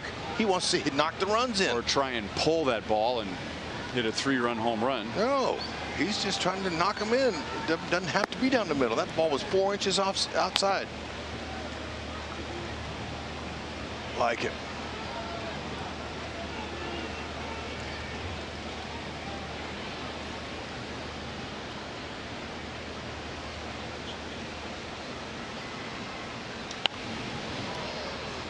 One and one on Bonifacio. He is 1 for 3. The Orioles just got a run in the top of the 6th. And now the Royals answer with 3. Well, Baltimore had made it a 1-run game prior to this half inning.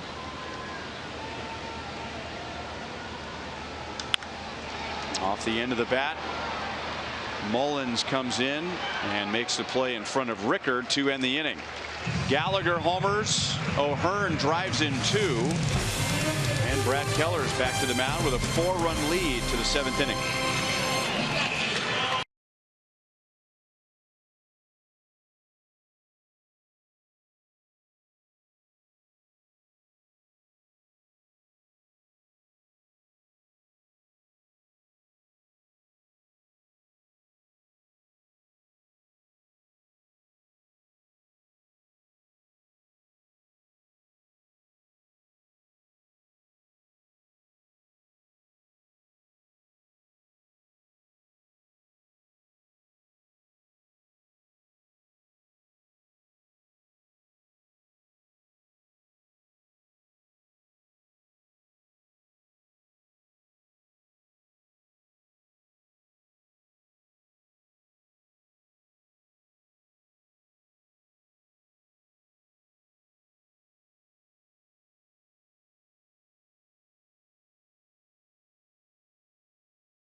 Pitch thrown by Brad Keller tonight, and Cedric Mullins hit a home run to give the Orioles the early lead. Royals got one in the first, one in the second, one in the fifth on this home run by Hunter Dozier. That made it 3-1. The Orioles got a run in the sixth, and the Royals just scored 3 in the bottom of the sixth. Cam Gallagher homered, and Ryan O'Hearn with 2 outs drove in Merrifield and Dozier. And the Royals, for the first time in 2 years, have scored 5 or more runs in 6 straight games. That's something they didn't even do last year. Awesome.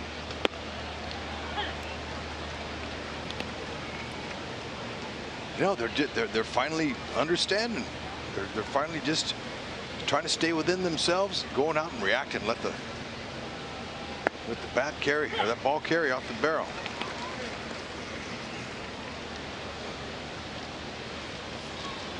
Brad Keller has given up 2 runs on 4 hits. He's facing the lower third of the Orioles order in the 7th inning. That's out to Phillips, who's in right field tonight. Phillips made a great play last inning to help Keller allow just 1 run in the 6th.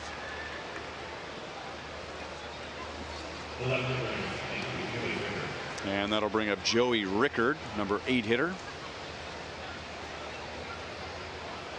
He is 1 out of 2. I was talking to former big league pitcher for the Orioles, Ben McDonald, who's doing their radio, the color commentator for their radio, and he marveled at the Royals defense. And that's something not a lot of people bring up, because it hasn't been the best of seasons as far as wins-loss goes. But he goes, man, your team, they're second best defenders in percentage-wise in the American League. I told him that's a great bragging point for us. And the defensive metrics have improved. The Royals, at least by most measurements, were pretty average, maybe slightly below average. Man, he was something in college. I remember him. I was in college when he was in college. Ben McDonald at LSU. Did you have to face him? No. No. 2 down. The Royals are middle of the pack when it comes to defensive run saved, but Brad Keller has not allowed 1 unearned run all season, so he's gotten good defense behind him. That's another amazing statistic for him. Ooh, watch that. Oh. That was a 9-pitch inning, and he's only thrown 96 through 7 innings. Keller and the Royals lead 6-2.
led by core movement, followed by a light breakfast, and a ticket to watch the Royals take on the Twins at 1:15. Each participant will receive a Yogis in the outfield yoga mat. Purchase your ticket at royals.com/theme ticket. Always a favorite. Don't miss it. Tomorrow night at 6:15, Heath Philmeyer will pitch for the Royals. Dylan Bundy, and the Royals pushed him around when they were in Baltimore back in May. And then the final game of the series in the homestand is Sunday afternoon at 1:15. Hard throwing Tanner Scott misses low for ball one. He is a Chevy call to the bullpen. He is another reliever who has an ERA over 6. And he has walked quite a few, 22 walks in 41 innings. Goodwin fouls it away. Ryan is 0 for 2 tonight, but he walked leading off the 4th inning and scored the Royals' 2nd run of the night. The Royals scored 4 against starter Andrew Kashner, and then 2 against reliever Jeffrey Ramirez. 1 ball, 2 strikes. Got a good heater, does Tanner Scott. 6'2", 220. He's pretty good size. 24 years old. Mid to upper 90s slider. Or excuse me, fastball and a slider will go with it. Strike 3 called. 1 down in the 7th inning.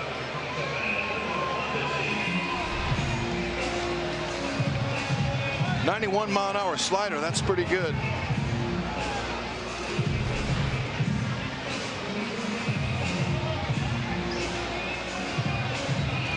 Any thoughts on our trivia question? I think we got enough names. We should probably throw a few of them out there. Okay. You go with the one you like. Gonna be a tough play for Beckham with Mondesi's speed. Can't do it. No chance. That's Mondi's 2nd hit. He's 2 for 4.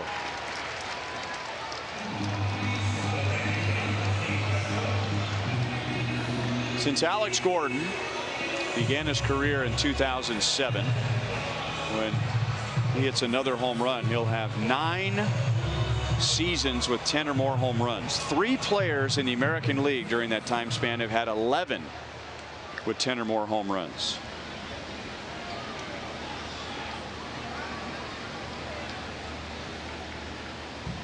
We've accumulated a little list here. Miguel Cabrera.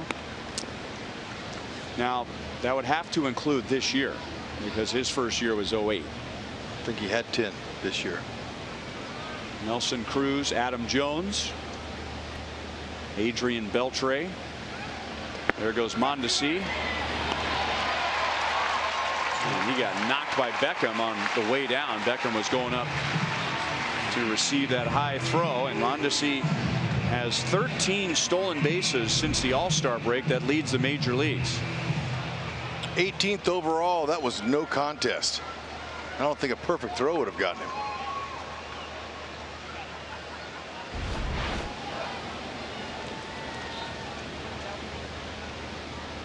And he's not done. He might rip off third.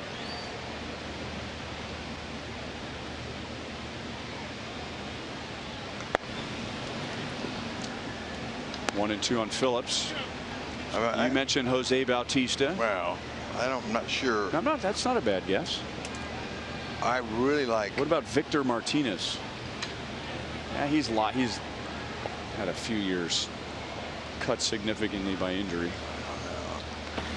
Just thinking about guys who've been around for a long time. I really feel good about. Could this be a trip question? You think there's somebody who's in the National League right now who?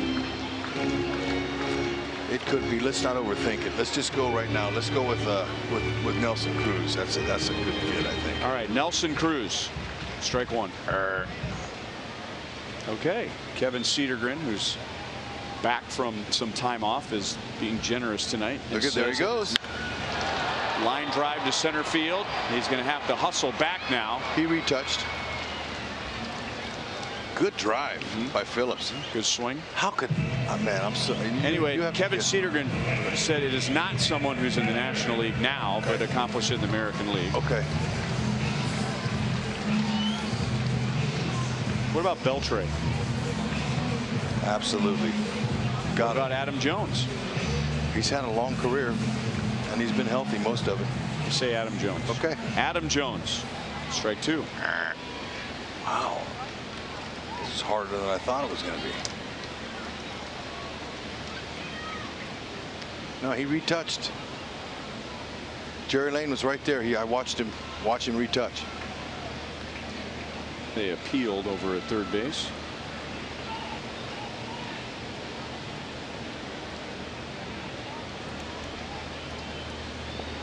What about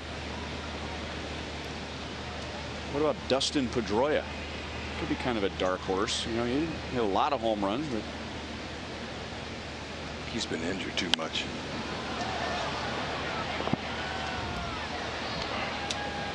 I thought David Ortiz, but since he retired before last year, that wouldn't be enough years. If Beltre's not on that list, I don't know who is. He's active. 2 are active, 1's not.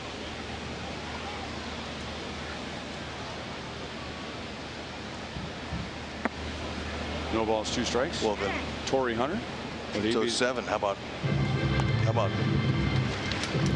Tommy? When did he retire? Well, he just got inducted in the Hall of Fame, so he's been out 5 years. He's been out 5 years. Okay, sorry. I know you're over there counting. I just didn't want you to waste any energy on that. I know. Don't yell at me. Uh-oh. Yeah, this lefty here, he's doing a pretty good job. Adrian Beltre. Strike 3. You're out. Wow.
And back on again tonight. Joel Goldberg, Jeff Montgomery. How about the offense? Yeah, the off day did nothing to stall this offense. Contribution from top to bottom in the offense as we hear the fireworks going off here. A little bit of preview for our post-game joke. Yeah, fireworks are coming up. We will not be talking pumpkin seeds. We will not be talking salsa dancing. I've never done that. We will be talking, guys, Brad Keller.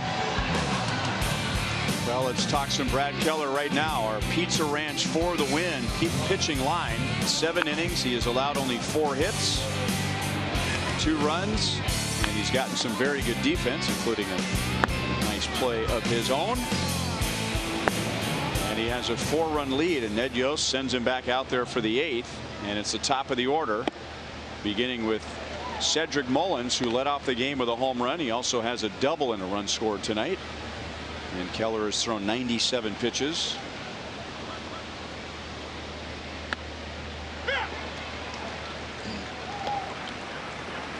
Kevin McCarthy is ready to go.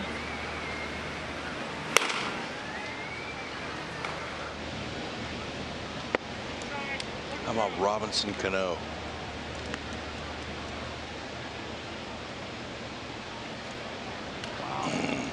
Ian Kinsler. Wow. That was just a tough question. And Mike Napoli. Dozier runs out of room. 1-2 on Mullins.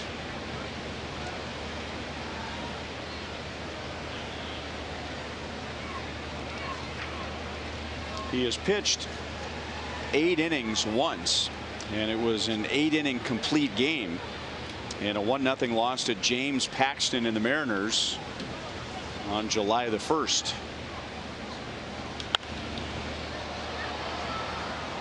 Still 1-2. It is the 5th time in 16 starts that he has thrown over 100 pitches.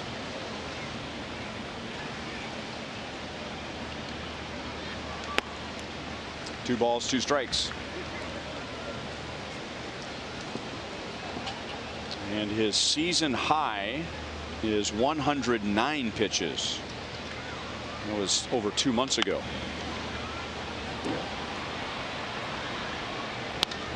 You know, taking a day off and not coming to the ballpark and not throwing, that does a lot of good this time of year. Lets everything cool down. Come back, got plenty of time to stretch it out, get it warm and get it hot again. And speaking of that, the Royals are doing that exactly. They're hot, playing good baseball. 1 out in the 8th. Getting some good starting pitching. Timely hits, great defense, you win ball games. It's that simple, but it's not. It's a simple formula. It is not simple to execute the formula. Here's Jonathan VR with 1 out. He is 0 for 3.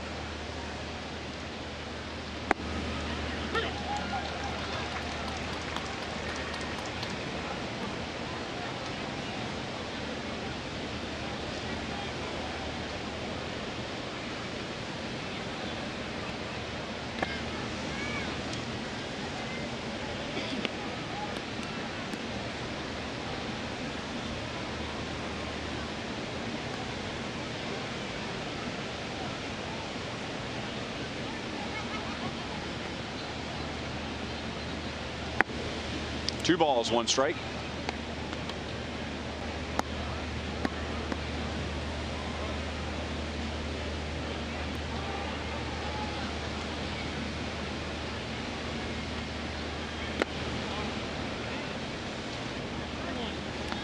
Three and 1.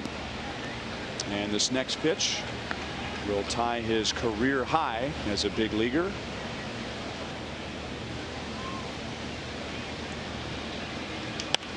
And it's fouled away.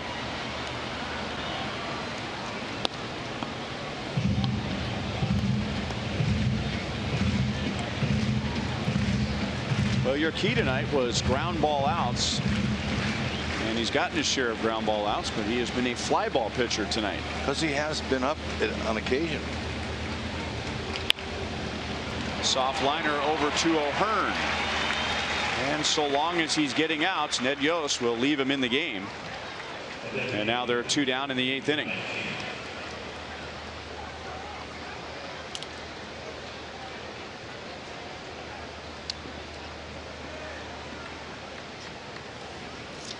This was before tonight. And the Royals have had a nice run from their starting rotation. The previous 9 games. Only 3 home runs allowed over those 9, and a very good strikeout to walk ratio. Keller's given up a solo home run. That was to the first batter he faced tonight. And he's given up just 2 runs in 7 2/3 innings.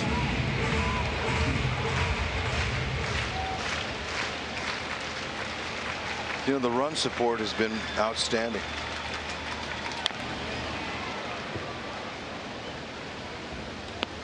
Duffy and the young arms are competing, friendly competition, passing the winning baton on. Next guy gets it and goes, wow, you went 8. All right, I guess I got to go 8 too. And Keller goes 8. Wow. And his last inning is a 1-2-3, top of the 8th. Fantastic. Bad Brad Keller. He's stellar.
Brad Keller was very good again tonight. He gives up 2 runs, 4 hits over 8 innings. He gets a hug from his catcher.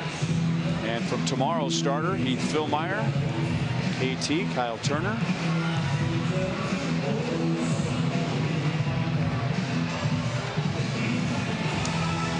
Six-2 Royals to the bottom of the 8th inning. Whit Merrifield leads off. He has a double tonight. If he or one of his teammates hits a triple, the Kansas City Honda dealers will make a $1,000 donation to the KC Urban Youth Academy. Royals have 6 runs on 13 hits. They have scored 5 or more runs in 6 consecutive games for the first time in 2 years. And it was almost exactly 2 years. Ryan Meisinger will pitch the bottom of the 8th inning. Low 90s fastball, tight little slider, changeup.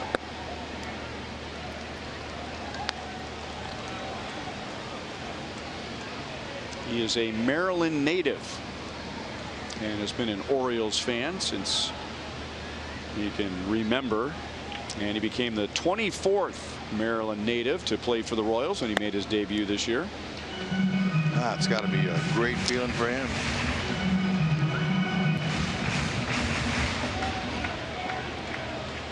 The Orioles have used 4 pitchers. The Royals have used 1 pitcher. And Whit is on for the 4th time tonight. Wow. Have a night, Whit. It's a whole new ball game with RBI Baseball 18.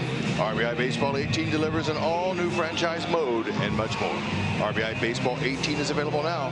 Learn more at rbigame.com. Rated E for everyone.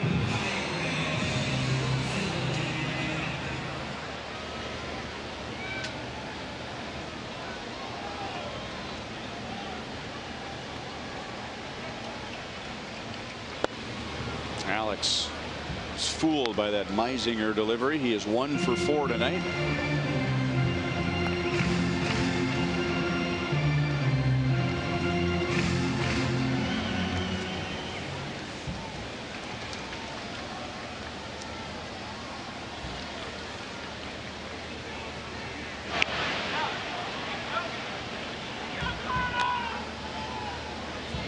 Caleb Joseph has a good arm. A good catch and throw guy. He's thrown out 34% of runners.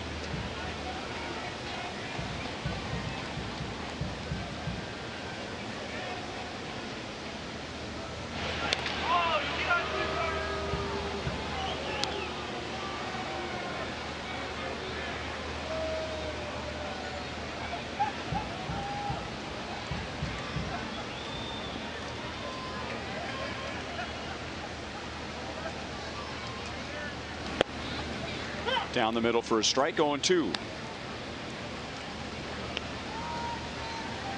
Alex mumbles to himself. He was thinking something else was coming, especially after he was fooled by that first pitch breaking ball.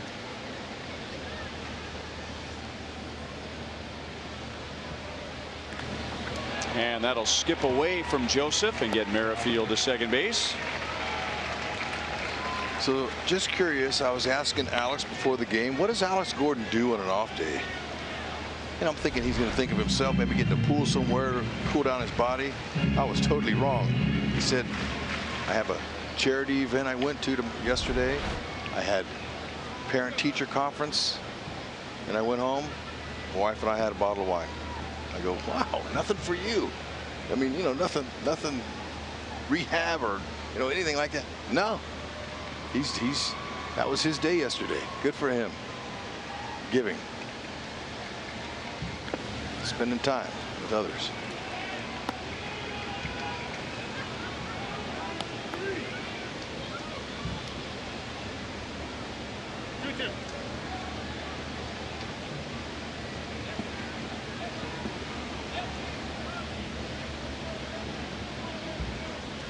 He's made his point. Yeah, taken care of himself over the years. Yeah, she certainly has. He's certainly a model of consistency, that's for sure.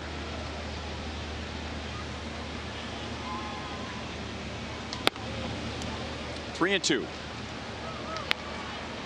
And I guess if you could put some of the best defensive guys out there this season, we've talked about the team as a whole, it would have to be this guy starting number one and then Salvi number two. Do you think?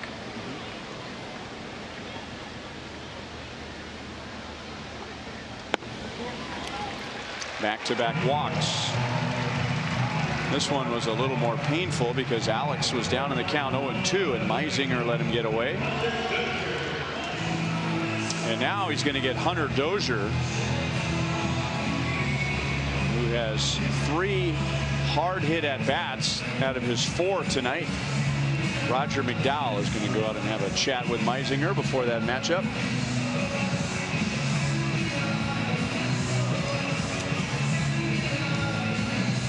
Tonight's copyrighted telecast is presented by authority of the Kansas City Royals. It may not be reproduced or retransmitted in any form. And the accounts and descriptions of this game may not be disseminated without the express written consent of the Kansas City Royals Baseball Club.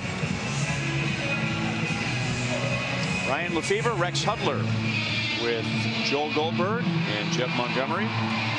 Director Steve Kurtenbach, producer Kevin Cedergren, associate producers Al Broughton, Sam Abramson, Dave Holtzman, and the producer of Royals Live is Casey Carter.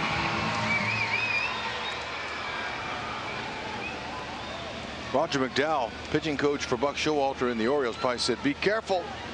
Runners go, and Merrifield is safe, and so is Alex Gordon behind him. So meeting at the mound, and then the Royals respond with a double steal. 29th for Witt, and number 9 for Alex. Good jump.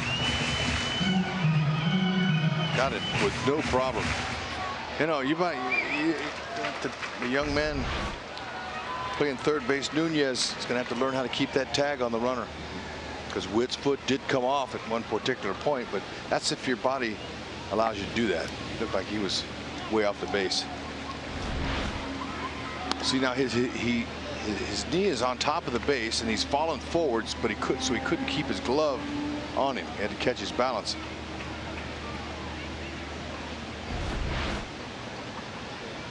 Dozier wants to have a night. Infield in. That's it. Good idea.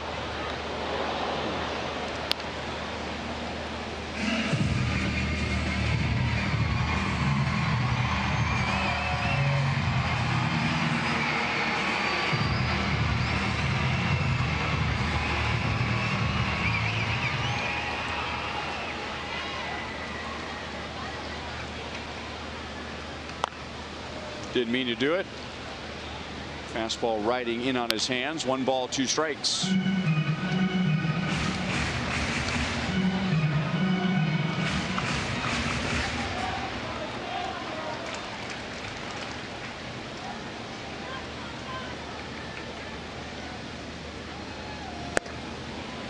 2-2.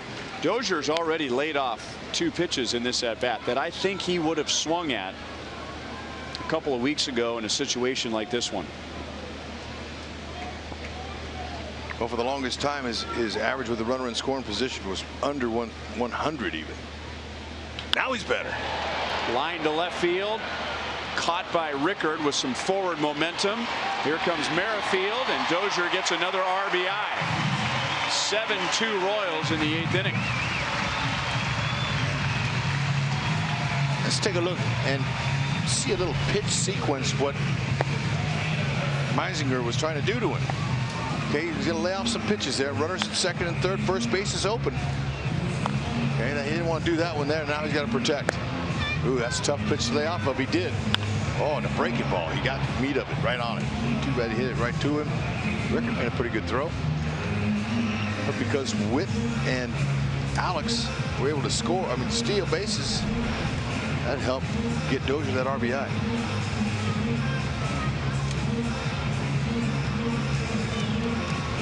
Nunez, Orioles third baseman, asked for the trainer to come out and take a look at his left hand. So, nope, he cut a fingernail. Or a fingernail got pulled off the finger.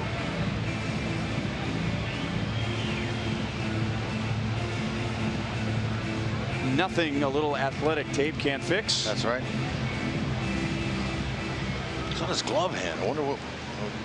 We saw him go down to the ground with his glove. I think it got caught. Let's see.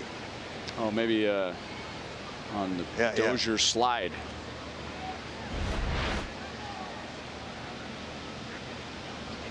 Or would Merrifield slide into third base? Yeah, because you see he pulled up right away and looked at it.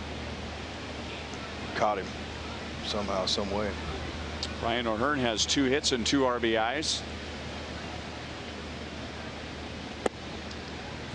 1 ball, 1 strike. With 2 on and 2 out in the 6th inning. O'Hearn on a 3-2 pitch, and it seems like he's 3-2 just about every time he comes to the plate. Hit a ground ball to the opposite field, and he got it between Nunez and Beckham and drove into with 2 outs. Won't stop. Have a night.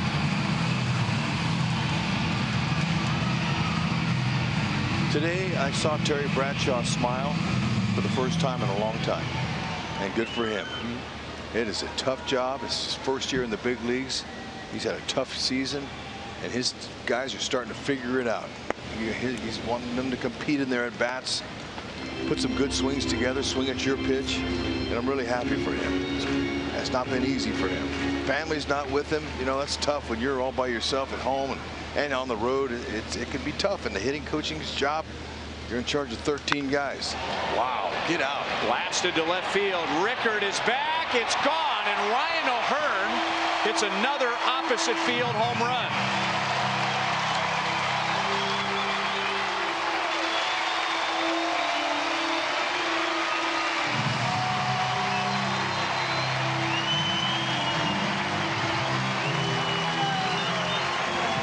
He has hit 7 home runs, and 4 have been to the opposite field. Wow, man, that's nice. Look at again the head position. He loves going to the opposite field. You got that kind of power. Whoa, call the cops. Fantastic. That's 19 RBIs in 21 major league games. That's production.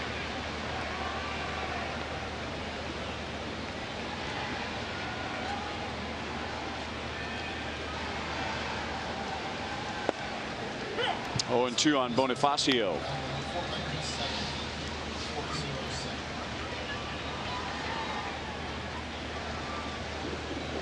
I mean, that had the sound to it that he hit it clean. It's a nice pure sound.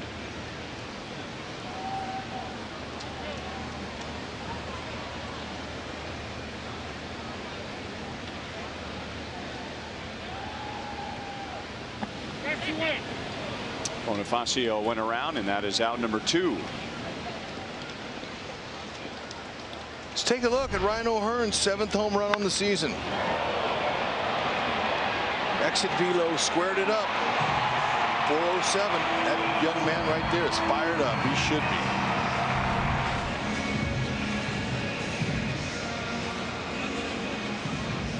be. And here's Brian Goodwin's last chance to get a hit. And he is the only Royal without a hit, but he had a walk and a run scored back in the 4th inning. That home run by Ryan O'Hearn is the 5th home run given up by Ryan Meisinger in 11 innings. 5 home runs in 11 innings. That's a lot. Yeah, it is. We were talking about Keller just giving up 7 in just a little over 100 innings. That's fat. Oh. He's some kind of hot.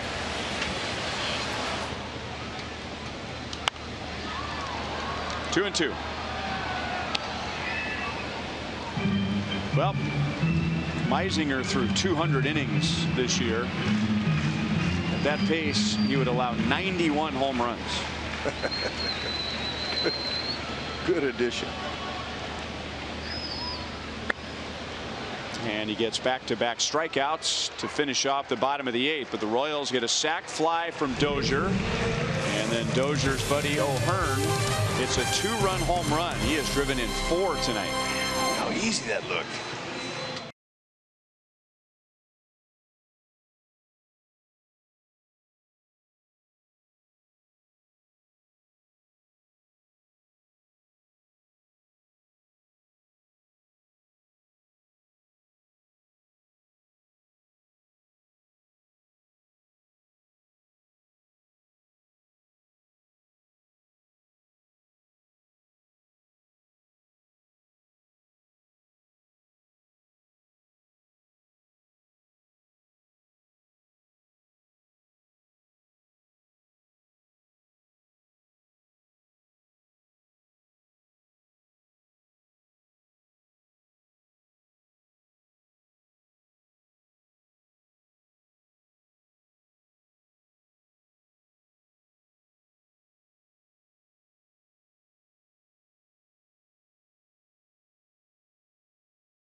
Going further so you can.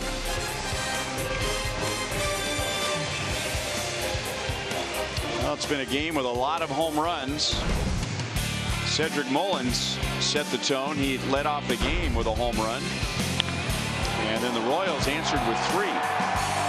Yeah, they did.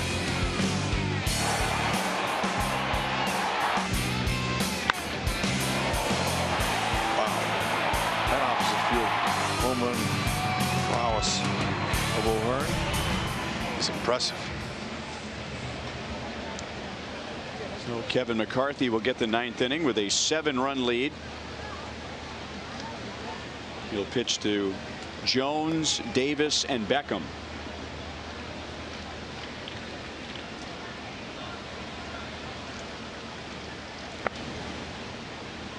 Different ballpark, but when the Royals were in Baltimore in May, the two teams hit 14 home runs in a 3-game series.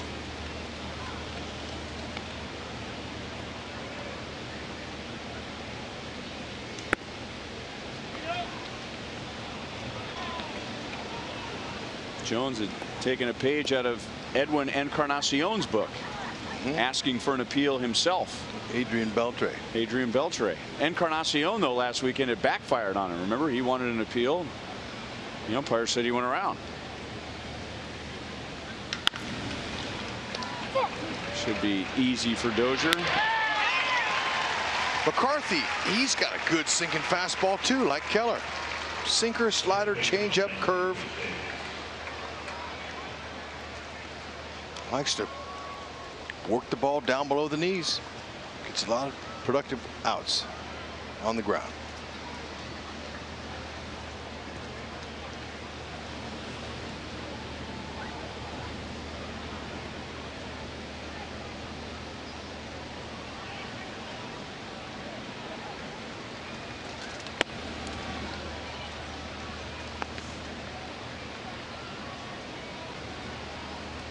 Chris Davis has walked twice.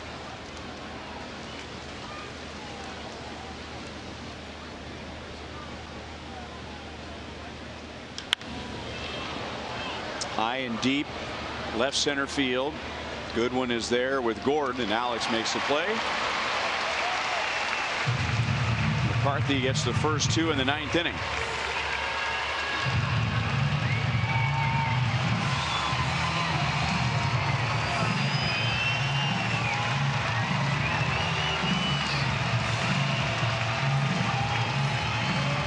Royals had a day off on Monday, so everybody got a break in the Royals bullpen. And then Ned Yost needed only 3 innings from his bullpen in the Tigers series. The Royals had a day off yesterday, and he's only going to need 1 inning from his bullpen tonight. That's 4 innings from the bullpen since Sunday. That never happens. Never. Oh, it's unreal. And as the old saying goes, a good bullpen is usually a rested bullpen.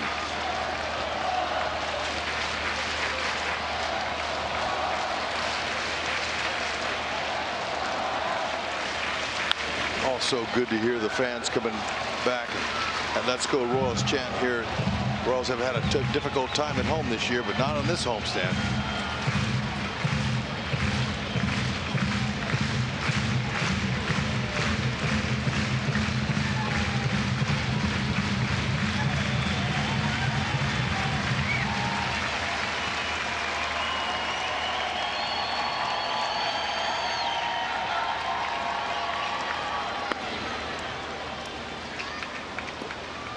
Two and two.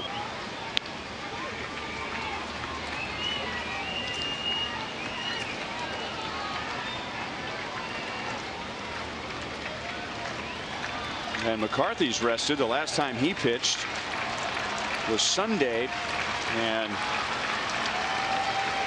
all he needed was just 3 pitches to get out of the 7th inning. Caught by Dozier. So the Royals did it all tonight. It's appropriate that it ends on a nice play at third because it was a complete victory. Offense, pitching, and defense. And the Royals improved to 5-1 on the homestand as they blow out the Orioles tonight 9-2. 14 hits, 3 homers. Keller was stellar. Wow. Best homestand of the year. And we're not done. Got a couple more. O'Hearn, another opposite field homer on the line.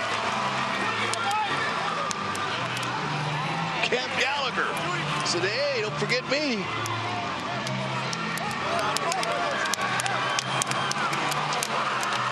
And for the first time in almost exactly 2 years, the Royals have scored 5 or more runs in 6 straight games. They did not accomplish that one time all of last season. Wow.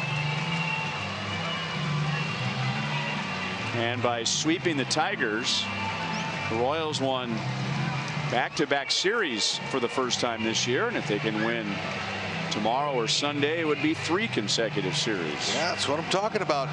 Great pitching, solid bullpen, timely hits, and good defense. We got it all. Let's go down to Joel. Well, a chance to visit with Cam Gallagher back with the Royals. And before I ask you about the offense in your night, let me ask you about your young pitcher, Brad Keller. 8 innings. What made him so special? He had a heck of a night tonight. He was getting ahead of a lot of the hitters, and was putting them away and keeping us in the ball game. And he did a heck of a job. How much work have you done with him? I mean, you guys have been in the minors, but this is his first year with the Royals organization. Yeah, not too much. I caught him a little bit in spring training, a little bit here in the beginning of April, but he was coming out of the pen, so he's a little bit more of a different pitcher now, but I mean, he's the same guy and did a heck of a job. You said to me earlier when you walked out to the field how kind of strange and cool it was to look around, and these are almost all of your former minor league teammates. How much has that helped? Yeah, definitely does. The familiarity with all these guys, I mean, it makes me just feel that more comfortable. And you know, before I came up here, I saw that a lot of the guys are playing really well, so I just want to come up and try to help as well as I can. Yeah, they are playing very well, and I don't know what it is, but both of your home runs in your career have come in the 6th inning. They both won a fan some money. You got a knack for that, but tell me about the home run. I honestly didn't even know it was the 6th inning, but you know, I was just honestly just trying to get a pitch to hit, start a rally, and try to get more runs on the board. And luckily enough, it was just able to sneak by the pole and get out of here. Nicely done. Welcome back to Kansas City. Thank you. Feels good. There you go, Cam Gallagher. Big night for him and everyone else. Great to have Cam up with the big league club. And he's in there tonight, partially because Salvi's got a sore thumb, which probably eliminates any chance for a Salvi splash. I would agree. What a swing. Way to go, Cam.